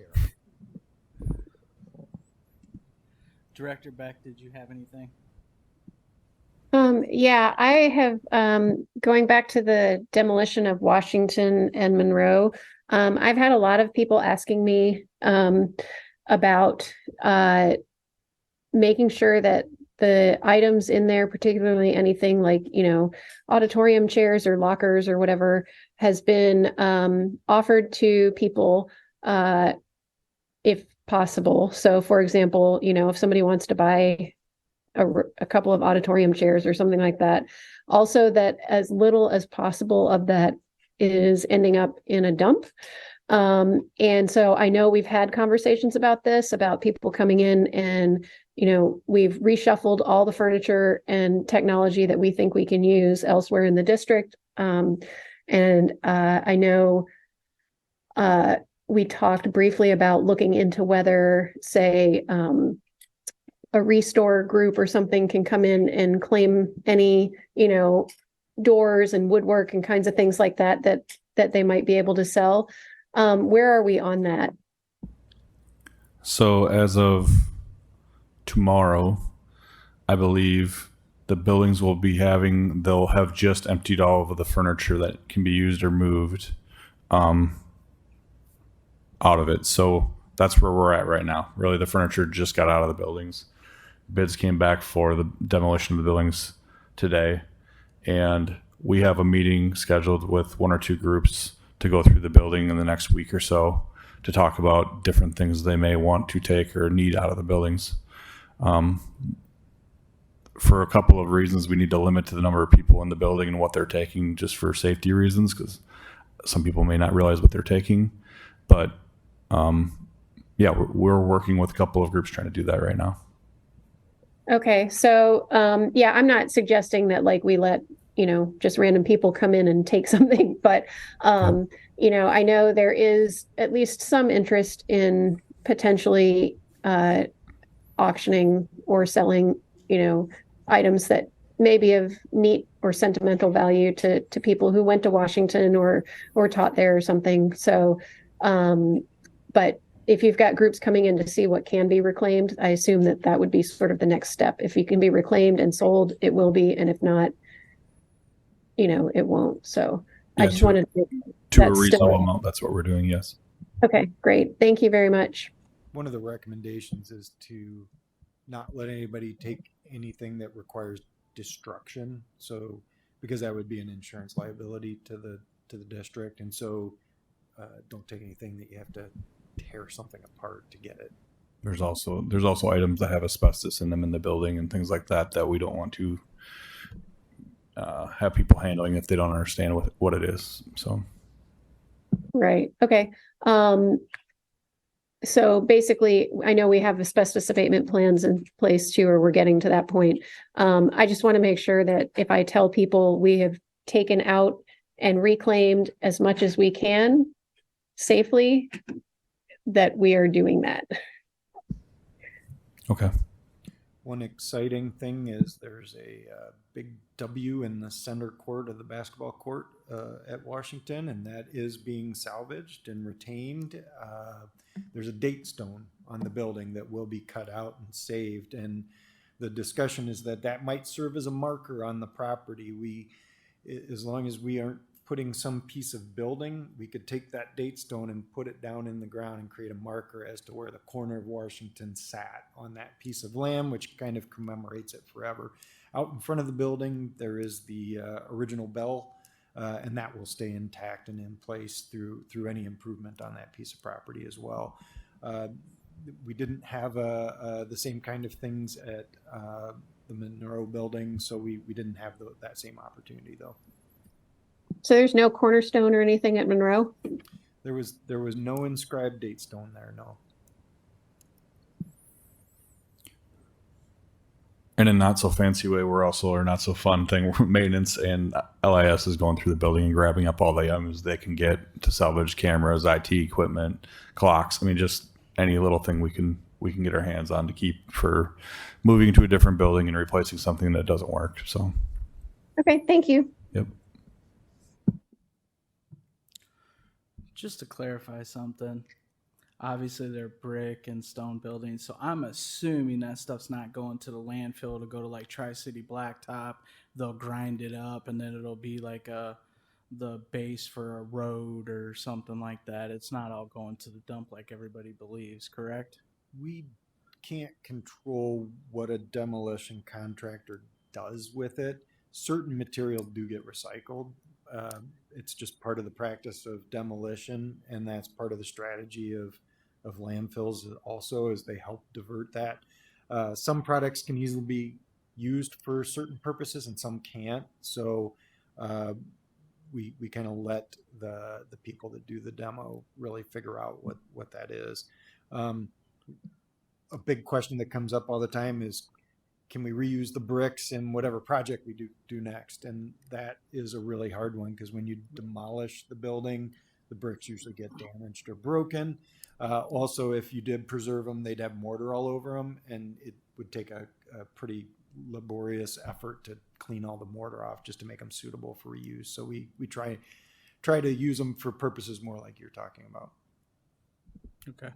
I would assume, since we had to hire an architect to demo a building, we could have something put in there that, hey, you should recycle that stuff. I would assume. There are clauses that ask for things to be recycled, correct? Director Kleindrum? And I know I brought this up before, the electronic sign at Washington, is it going to be able to be moved? Because there are a lot of buildings that don't have the electronic outside sign. We were looking into some of that actually, and some. This is off the top of my head. I'm trying to remember some conversations we had, but the cost to move it and the electrical was almost half or 2/3 the cost of putting in a new one, because depending on where they're at, they have to run the electricity to them and things like that. So we were discussing it. We're putting in some newer signs with some newer graphics rather than the red letterings going across or things like that. We have a lot better signs we're putting in now. So yeah, it's being debated right now. But we still have a sign that's usable. So yes, you'd have to pay for the electrical of it, but you've got a sign that could be used in a building that's pretty prominent. Madison, where it's right there, lots of traffic. I would hate to see it just thrown away. Okay.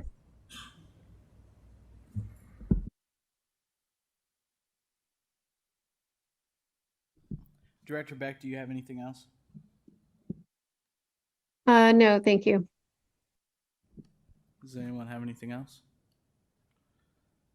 I'm going to throw my pitches in here. I like the idea of keeping the land out by the West High Athletic Complex, and I'm going to say it again because I really think we need to move all of our baseball and softball fields out there. It's awkward going to baseball and softball games at North. You got to walk through that building and everything, and we already have to move a field for Central, and we really need parking at Brady Street Stadium. I hate seeing students run across Brady Street, 4 lanes of traffic all the time because they have to park over there. We really, really need to focus on getting parking in there, and I think if we were able to make that our baseball complex just the same as Brady Street Stadium is our football complex, or they could have soccer there or whatever, and then have the practice fields there. I realize Central's limited because they're very landlocked where they are, but that's not Central's football stadium, and they believe that all the time. And when we keep putting things there, it just keeps adding to that. And we do have other high schools that belong to this district that have just as much rights to that. So I think if we could do something like that, that would help out on that. I agree with Director Potts on if we could figure out consolidating the 2 other buildings on Kimberly and maybe being able to do that. Obviously, the money from the sale of those buildings will be able to put into the other ones, but we would have to do the work on them first or whatever. But I like that. I do want, for the record, to everyone to know, because I know we've all gotten emails about Buchanan. This is the first time we've ever talked about this. And when people email trying to solicit us and we haven't even had a discussion on it, I think that's a little disingenuous, because then it puts the appearance out there that we've already discussed this. And this is the first time we've discussed anything like this. I know internally you all have discussed it and things like that, but then it doesn't put a good narrative to the board that are supposed to be the stewards of all this stuff. So I do want to put that out there.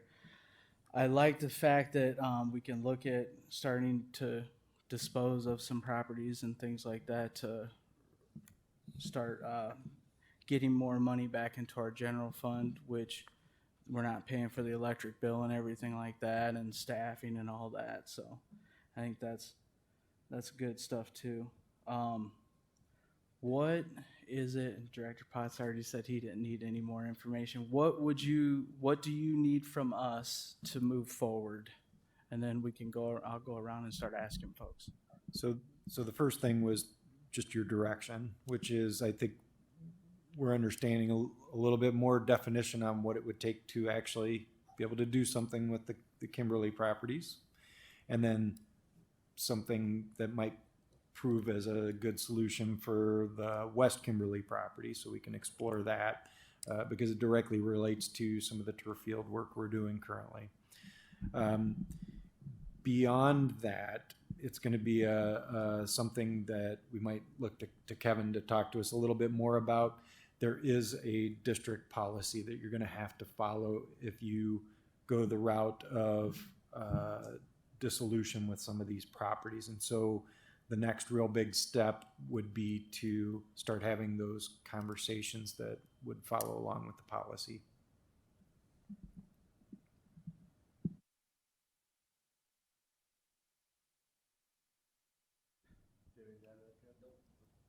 You not right now?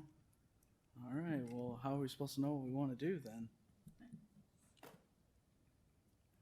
I'm assuming there's timelines and everything. This is the law that Robbie Smith put in place, right? That's what you're referring to? And it created policies? When you're talking about dissolution of property, that's something when you would go into a closed session to discuss sale of real property. So you want to do that in closed session. So maybe you tag this at the tail end of a regular board meeting and go into closed session. Thank you. So do you need me to go around the horn and see if everyone's good with putting a plan together with maybe looking at getting rid of some buildings? Okay. Director Hayes? I'm in favor of it. Okay. Director Passion? Yeah, I would say the first thing is get wheels in motion to sell the Buchanan building. That would be the simplest and easiest move. And then go into the West Kimberly buildings. Maybe come back to the board with more of a plan on how the operations are going to fit in the existing buildings and how the bus lot is going to work. So we've got a little bit better idea on how that's going to go. And then the next thing would be selling the 46th and Eastern property. And I do like the idea of saving some of those lots for the student build home. So along those lines, Director Pasha, you want like an aerial view of some of those locations so they can, like how the bus lot and everything will work? Is that kind of what you're thinking? No, I think, well, Josh and architects, you can just kind of map out, okay, is this going to fit? And I think you got to look at the building and say, okay, are we going to tear into this building and is it feasible?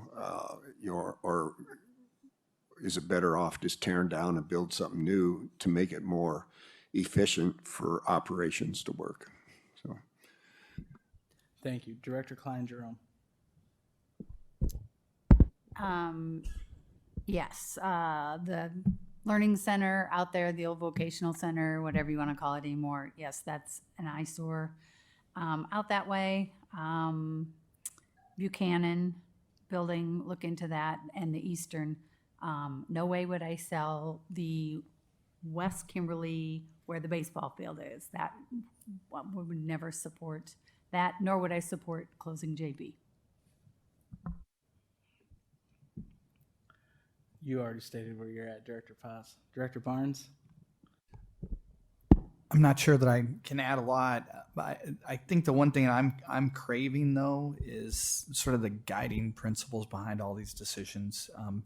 They're not making more dirt, and we're getting rid of dirt, and most organizations would never do that. So as we're making a case to our various stakeholders, I think having very clear principles that benefit our stakeholders, that we can communicate to our stakeholders. I'm not in disagreement at all of getting rid of properties, but I'm not sure that the whole discussion should be around the dissolution of properties, given that lots of people would like to hang on to this. That's one of the reasons why we want to do this. So I'd love to be able to embrace those principles first, and then, in order to do this, we're going to get rid of some properties. Thank you. Director Beck. I'm pretty good with the recommendations. I don't think I need anything else other than I would like to see the plan and get a little bit more detail on how we would go about disposing of the Kimberly complex. I agree, though, that like Director Potts, it might be a good idea to make sure that we can fit all of those things somewhere else first before we go too far down that road. But I'd be happy to see that go. But in general, the recommendations seem fine. Director Potts. I think one thing we need to think about, and we don't mention it enough, sometime down the road, we'll probably need to pass a bond referendum. And so I keep thinking about the taxpayer, and if we're hanging on to all these properties, to me, we're not doing justice to our taxpayers. And so, again, there's no point in hanging on to these properties unless we thought there was going to be expansion in those exact areas as far as needing a school building. We don't need it. You've said, Josh, we don't need it for operations when we can move it to another location. So just keep in mind the taxpayer and the taxpayer votes on bond referendums. Yeah, absolutely. I'm good with you all putting something together and then coming back with us. I do agree with Director Barnes that we need to equate the decisions, yes, the taxpayers, but also the impact on the students in the classroom. Because I realize doing some of these things and updating these things, that gives us more money in the general fund, so we're able to focus more attention on that. And I think that is, at the end of the day, what always should guide our decisions on that is the effect that it's going to have in a classroom. And I think if we can, as we're having these discussions where we can correlate where that direct impact is, I think that that'll go a long way. So, all right, thank you for that presentation. All right, thank you very much. I'm taking a 5-minute break, man. I've been here since 4:30. We're going to take a 5-minute break, and then we'll be back.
Yeah, so I emailed her the document, so she's going to participate and then send her input to TJ, and then I'll capture it.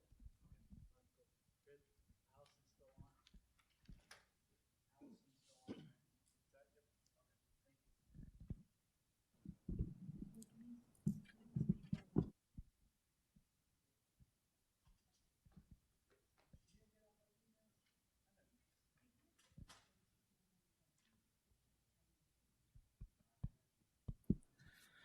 All right, we're going to come back now. We're going to move on to subject 1.05, the communications plan. And tonight we have Shane Williams from the Mississippi Bend AEA to facilitate this for us. So I'm going to go ahead and turn it over to Shane.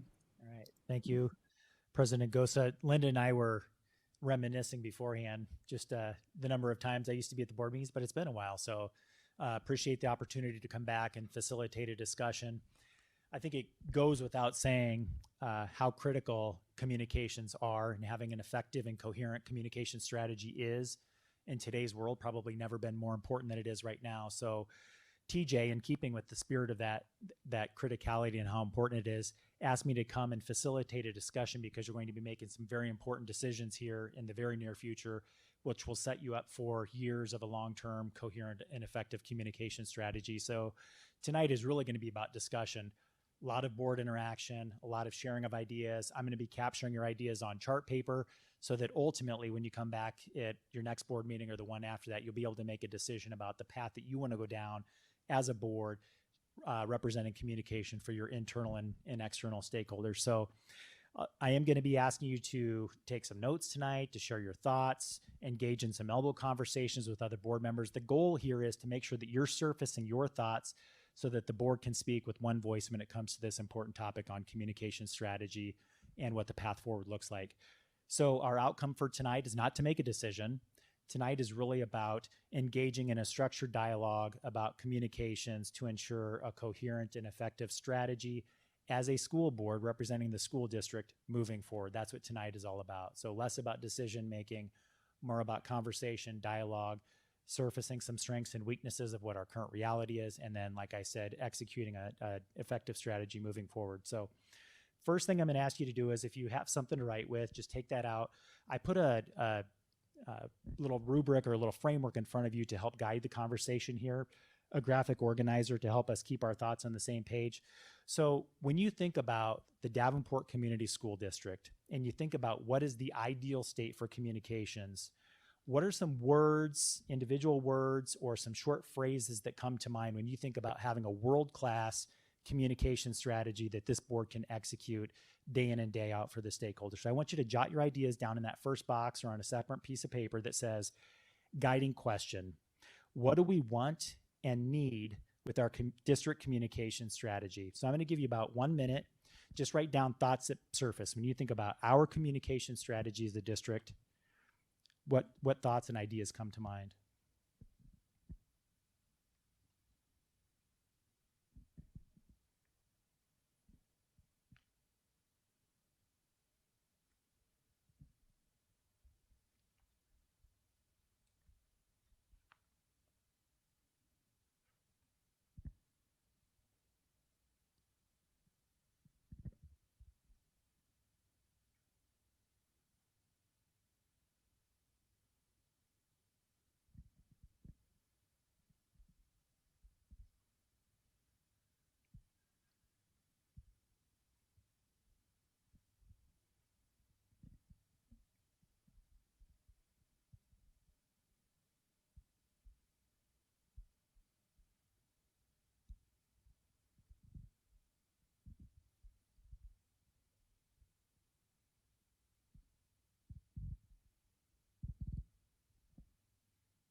Okay, about another 30 seconds.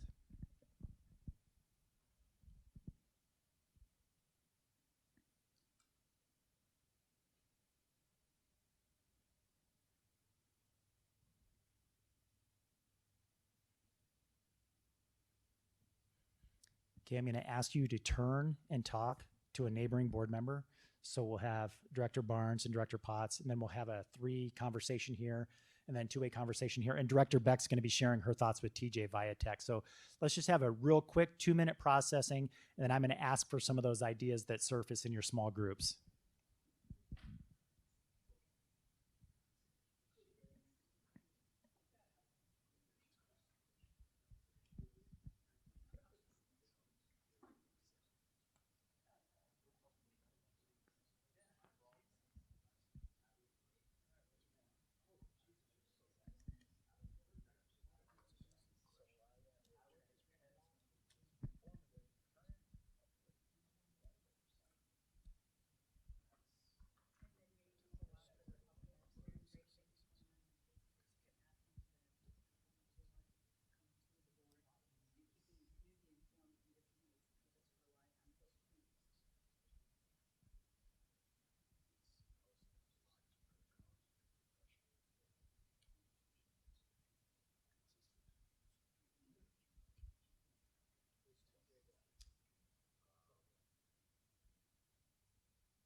In about 30 seconds, I'm going to ask each group to give me about 2 or 3 ideas that we can capture on the chart paper here. So 2 to 3 ideas, give you about 30 seconds, maybe come to a quick little consensus on what you think are the key bullet points.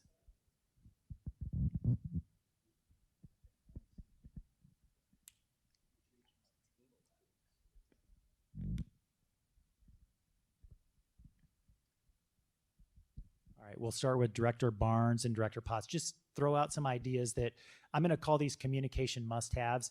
These would be critical functions that we would expect to have in a coherent and effective communication strategy. So just toss out a couple of ideas that we can put up here as must-haves.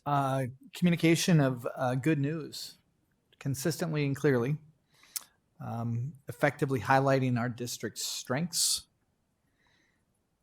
and how do we get ahead of other districts and lead or demonstrate a leadership position?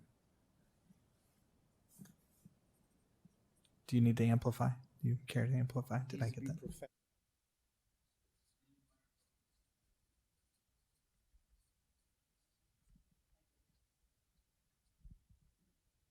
Good. Okay, our team of 3 here. What are some ideas that surfaced in your context? All right. Transparency, informative, current, uplifting, and diverse.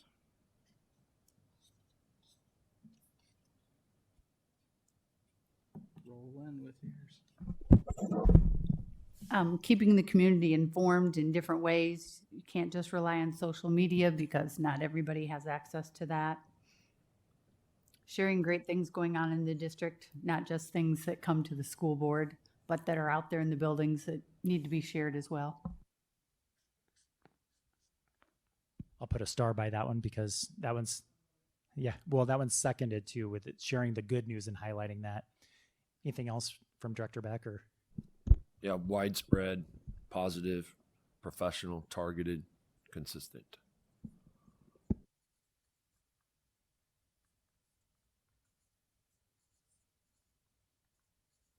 We had consistent also come up, so I'll just maybe put a star by that one too, because that was seconded. Okay, Director Postian, Director Hayes. Accurate, something that's cascaded throughout the district where everyone is on the same page.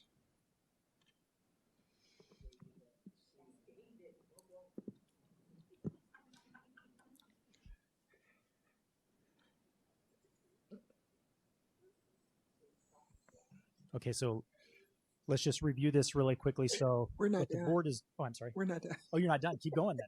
All right. It's what's already been said, but just to focus on the successes of students.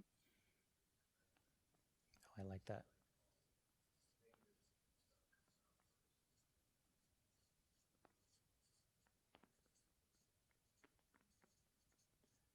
I like that success as a student goes back to what President Gosa said earlier. Why are we here? It's for the kids ultimately. So highlighting those successes is a critical function. So as we look over this, what we're doing is we're starting to think, what is our long-term strategy? If we could get to our ideal state, when people think about Davenport Community School District in the communications, this is what we want those communications to represent. So this is like our guiding light, our vision. We do the same thing when we talk about literacy adoption or math adoption. What do we want all learners to know and be able to do? That's our vision. The next step is we have to come back and say, okay, where are we now? If this is where we want to be down the road, if this is our North Star, this is what we're aiming for, the next step is to say, what's our current reality? And then we have to talk about how do we close the gap between current reality and our desired state. So the next piece I'm going to ask you to focus on here, just some silent reflection time and some writing, is that next box. What's currently working? Okay, what are some things that we're doing well right now with our communication strategy? And conversely, what are some areas that need attention?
Let's go about another 20 seconds to capture your thoughts on what's working and what's not working.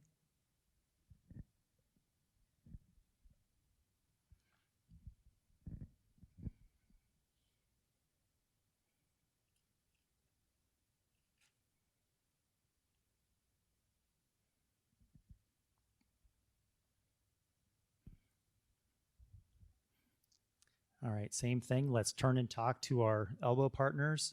Share your thoughts and ideas about what's currently working with the communication strategy and what's currently not working with the communication strategy. So we'll share our thoughts, do the same thing. We'll synthesize some input from each of the groups.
If you could wrap your conversations up there in the next few seconds here. And this time we'll start over here with Director Postian and Director Hayes, and then we'll go around the horn this way. So let's start with that group. Just what's working right now with the communication strategy? Well, Linda and I discussed, we thought the branding that was done, growing excellence, I think that was a strong point. Some of the workshops we had, for example, the media workshop, how to address and handle media in different situations.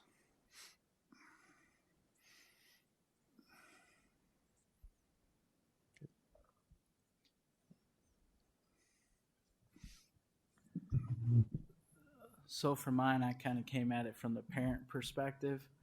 The robo dialers, I'm still getting a ton, even though my kids have been registered for a while now. The emails about registering my kids for school, still getting them. They've been registered for a while. And the newsletters from the buildings that my kids attend. Anything else, Director Beck or Director Klein-Jerome? I think social media presence is out there more in our branding.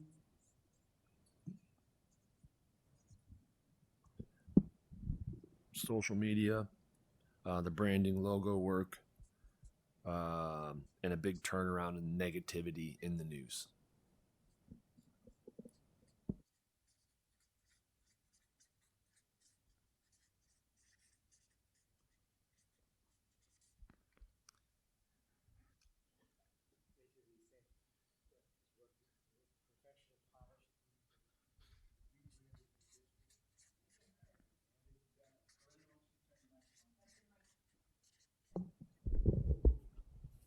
I got professional. Professional and polished. They rebranded the district. They managed our recovery from the state takeover. I mean, we were like up that famous S Creek.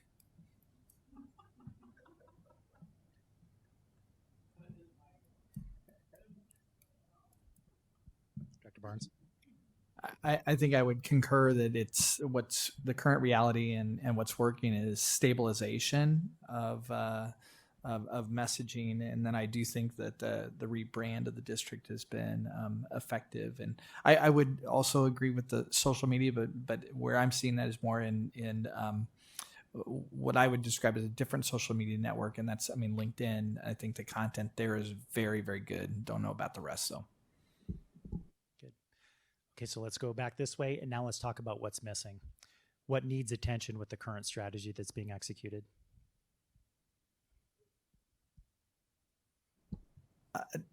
It still seems like there's a bit of reactive mode rather than proactive. Because of the stabilization, it's time to start thinking ahead, showcasing stability, progress, and vision, which I think is the next step to all of this great rebranding. And what needs attention? I mean, we're still losing the messaging war, and all we have to do is look at the transfers out of the district. I mean, even though we've done really good work, that's the key.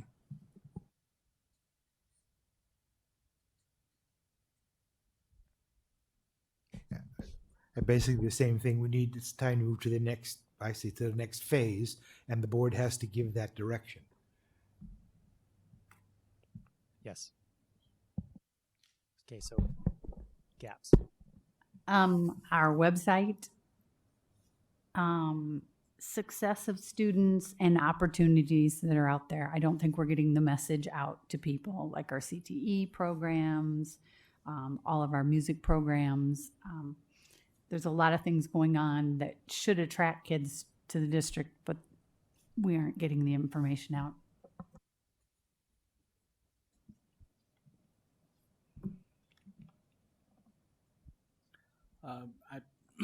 Website was number one for me.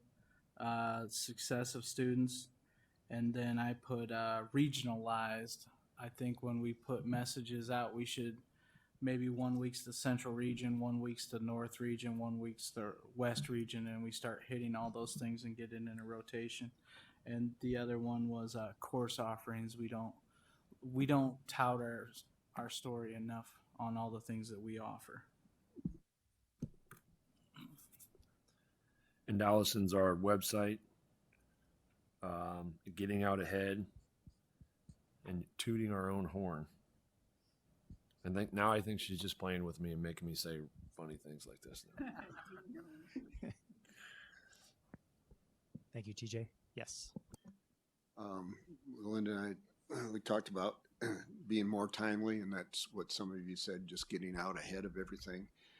But the other thing we talked about is that maybe as a board, we've been at fault because we maybe didn't give enough direction on what we wanted. And so I think as a board, we've got to make sure, we communicate that. I think somebody, maybe it was Director Potts or Director Barnes, the board has to own that strategy. That's part of your function as a board. So I appreciate your willingness to be vulnerable there. Director Hayes, anything to add? And also, like someone has said, our courses. I saw a flyer in the last couple of weeks that I didn't even realize we had with all the various things offered on them. And I think that needs to be disseminated better so more people know about it. Yep. Good. So again, just to make the analogy with what we do, for example, in literacy, I know the board is making decisions about curriculum adoption, and what you do is you say, what's our vision for all readers? And then what's our current reality? And what is the best curriculum program to go from our current reality to our desired future? That's what we're doing here. So if this is our desired future, and this is our current reality, we currently have some gaps. So the question is, what is the best strategy for us to close that gap? And you basically have two mechanisms as a board that you can decide or make a determination, and that is, are you going to continue with an external person managing your communications, or is that something that would be better served bringing that in-house and having an internal communications? Those are really the two mechanisms that districts really have to grapple with. And so we're trying to surface now, okay, if this is our desired reality and our current, and then we're currently at, what of those two paths is the best one for Davenport Community School District to close the gap from where we are to where we want to be? So if you jump down to the next box on there, we're going to flesh out now just what those two paths forward are. And there's, with any decision, there's upsides and downsides, no matter what you decide to do, whether it's a curriculum decision, there's always going to be an upside and a downside, and the same is true with communication. So when we look at the two paths forward to potentially close the gap, what we're trying to do here is surface strengths and weaknesses from each of those paths, and then that way we're giving full attention as a board that we're making the best and most informed decision for our stakeholders and the right strategy for us. So we're going to first flesh out some upsides and downsides of the external communications. Like, there's benefits to that. There's some drawbacks to that too, and we want to make sure that we surface all those upsides and downsides. So you're just going to do that for the external piece, and then we're going to talk about that as a board. What are some strengths? What are some weaknesses? Or what are some upsides and downsides of having an external communication strategy? So go ahead and do that. I'll give you about 2 minutes to get your ideas down there. We're just doing the external side, and then we'll work over to the internal side.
another 20 seconds on the external communication.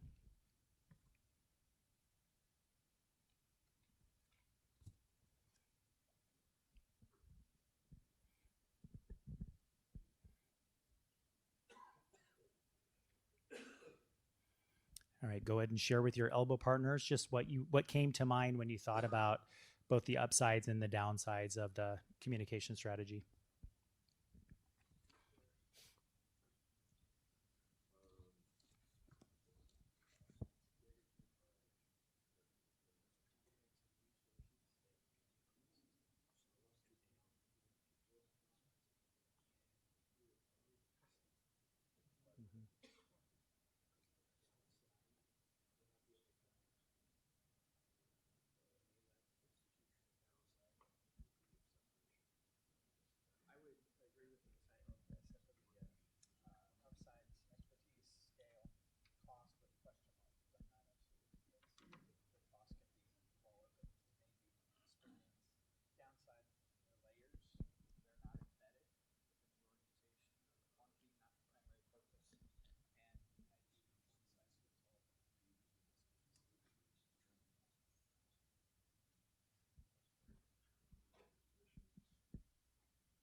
Okay, we ready to share out?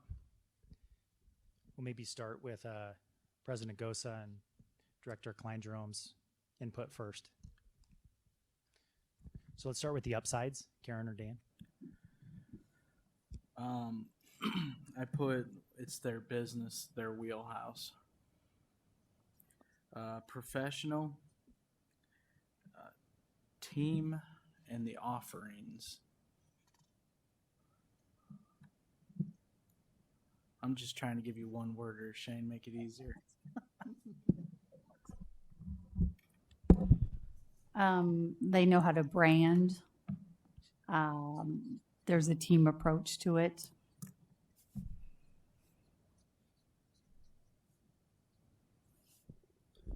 Allison said those same things. And an outsider perspective can be helpful.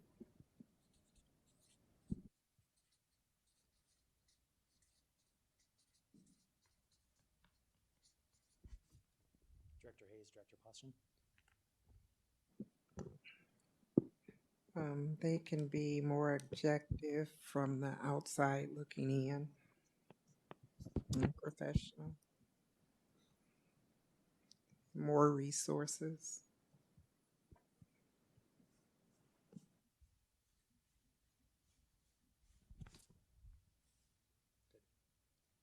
Director Potts.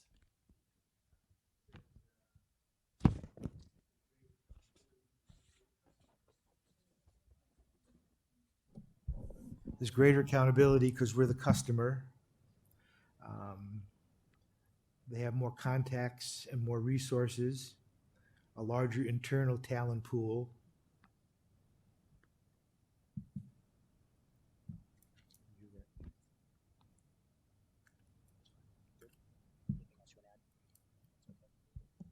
Okay, so if these are the upsides, let's go around now and let's talk about what are the downsides to having an external team manage the communication strategy. And we'll start back here on this side. The district is not their primary focus. It could also be a one-size-fits-all model rather than customized for us.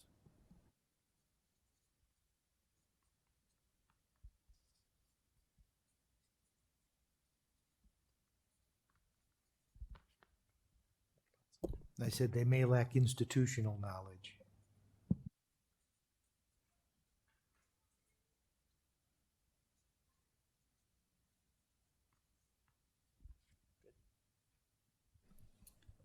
I said they don't know the district, the people, the programs, except for what is passed on to them from the superintendent. I have delayed responses, not in the buildings, cost, turnover, and not familiar.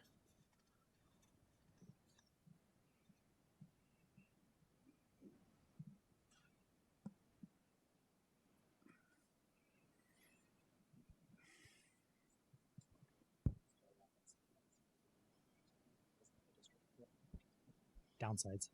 Again, cost and the inability to witness real-time events. The inability to witness real-time events.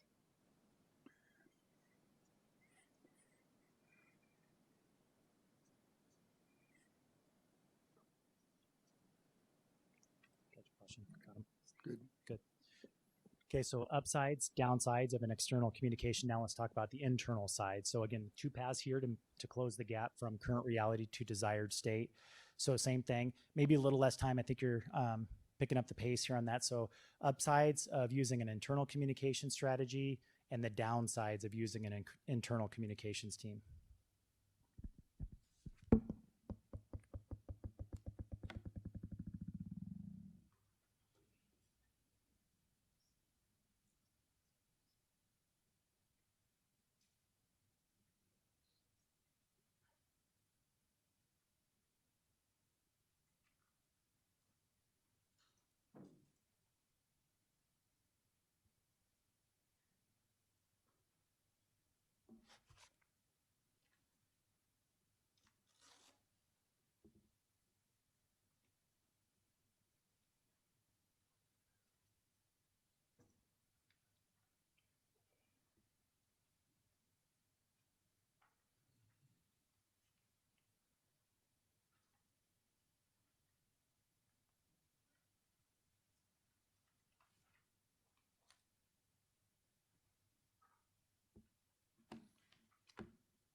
Okay, it looks like your discussions are wrapping up there.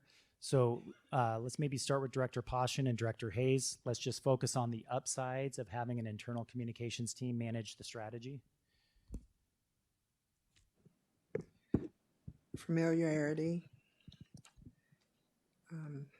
accuracy, and the ability to witness real-time events.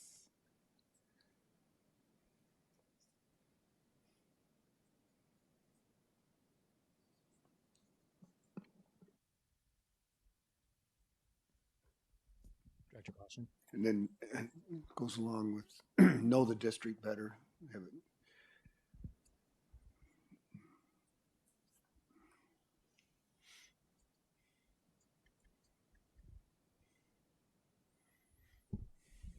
Institutional knowledge, share district goals, specifically vested interest, focus on us, and partner with curriculum and students for learning opportunities.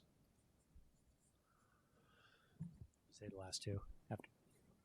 Can partner with curriculum and students for learning opportunities.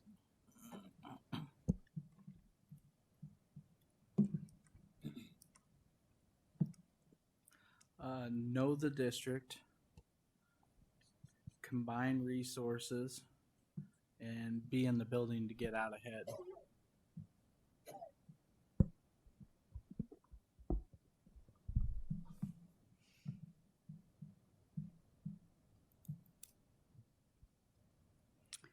They can be in the buildings meeting with people regarding programs and successes, keep the website current, and get information out in timely, quick manner.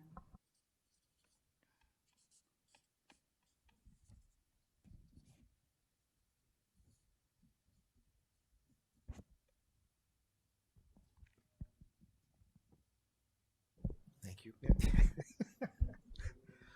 There'd be easier access to them.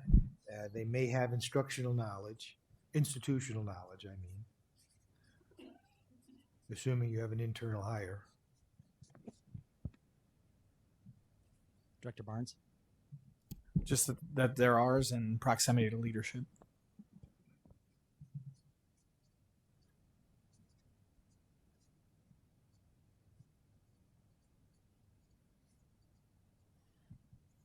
Okay, we'll jump back to you for the downsides of having an internal team. Can we afford it?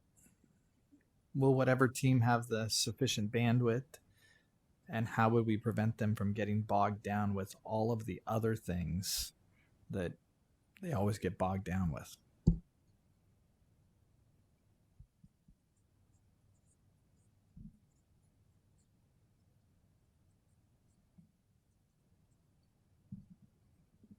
Director Potts. You could be dealing with turnover.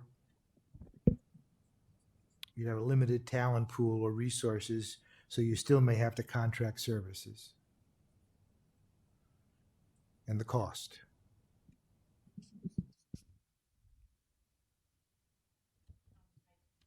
Oh, I just said cost.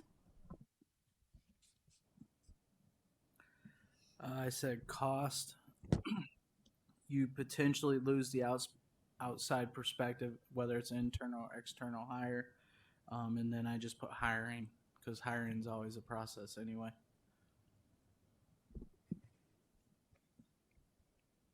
In cost and turnover and no outside perspective. Rouse. May not have the experience or the resources.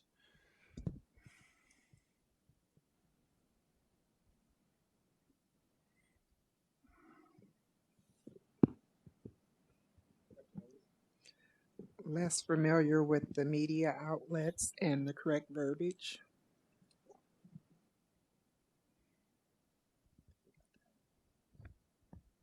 Wow, good sharing. Thank you for thinking so deeply about this topic. So what we're going to do next is highlight some important considerations from your perspective as a board. So I dropped two colored dots in front of you. So you have green and you have red.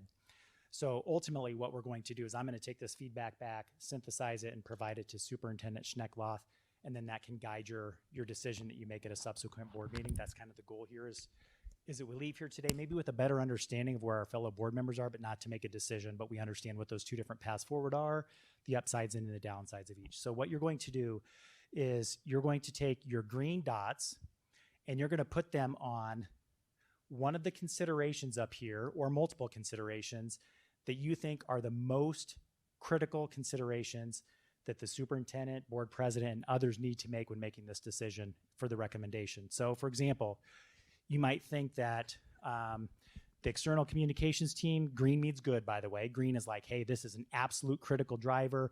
We need to have this. If we don't have this, it's going to be problematic to execute our strategy. So maybe you think the objectivity is really important. Like we have to have an impartial communications team manage that just because there's better checks and balances in those pieces.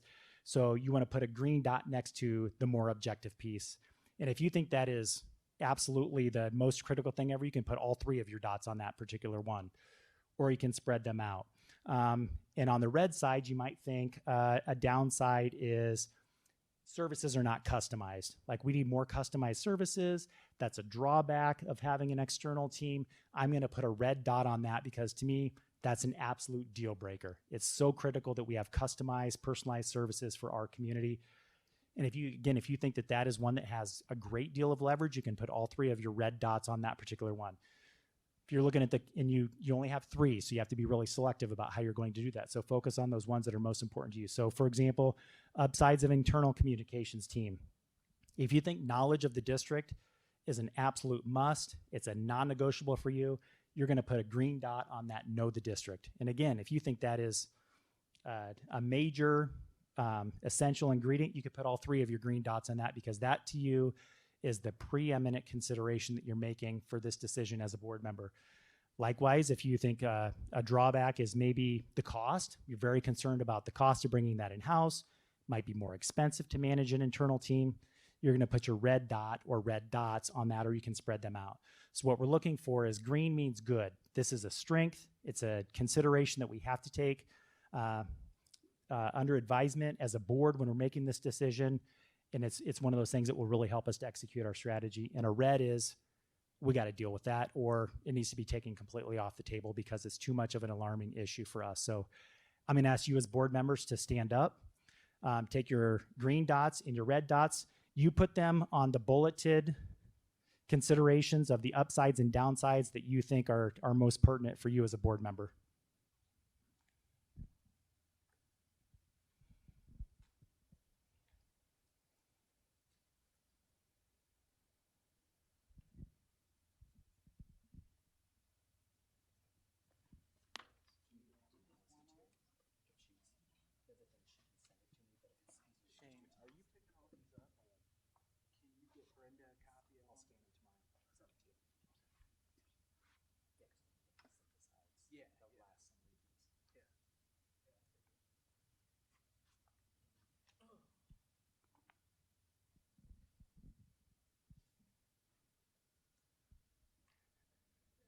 Did you get Allison's?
Okay, looks like we're wrapping up.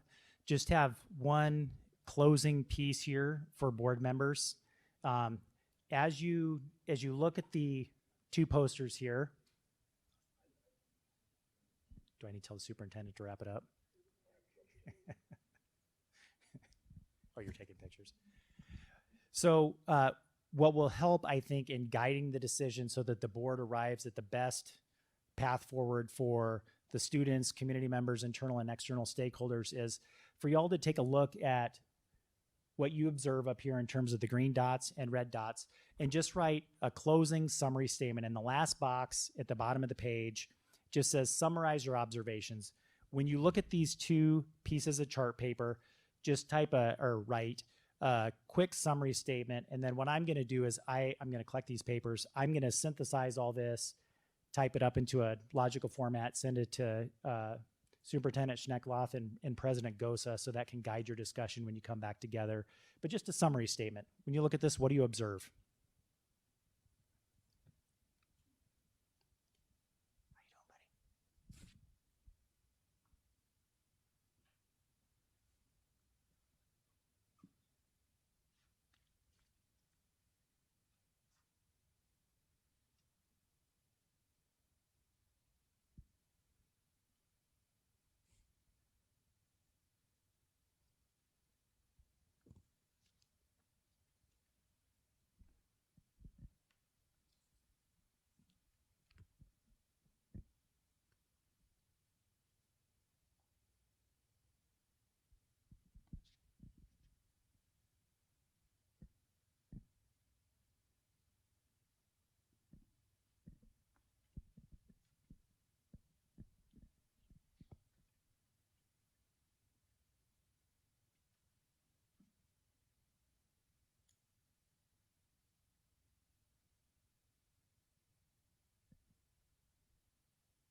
Okay, as we close out this, TJ is actually putting dots up here for Director Beck.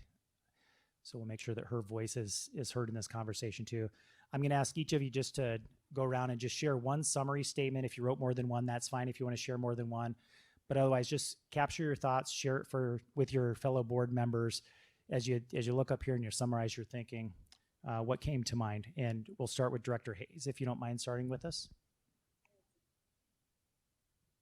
As a board, that as different as we are, that we pretty much put our focus most and least important pretty much in the same areas. Looking at this and where everybody put their preferences, then my thought would be that we would stay with external communications. President Gosa. I just put like reading on that knowledge of the district's very important.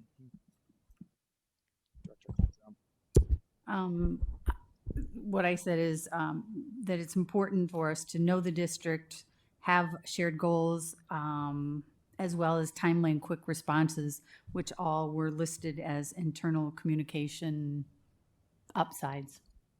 Thank you. Director Potts.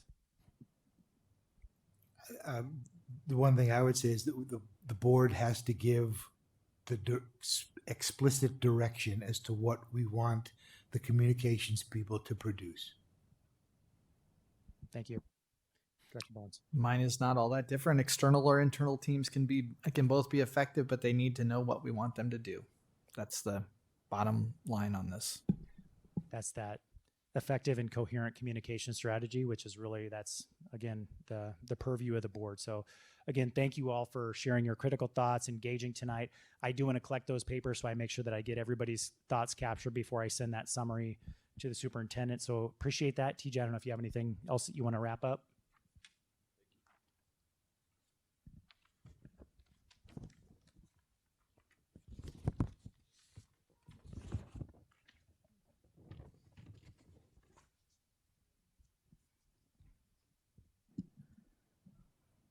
Thank you, Shane, for facilitating that for us. We greatly appreciate it.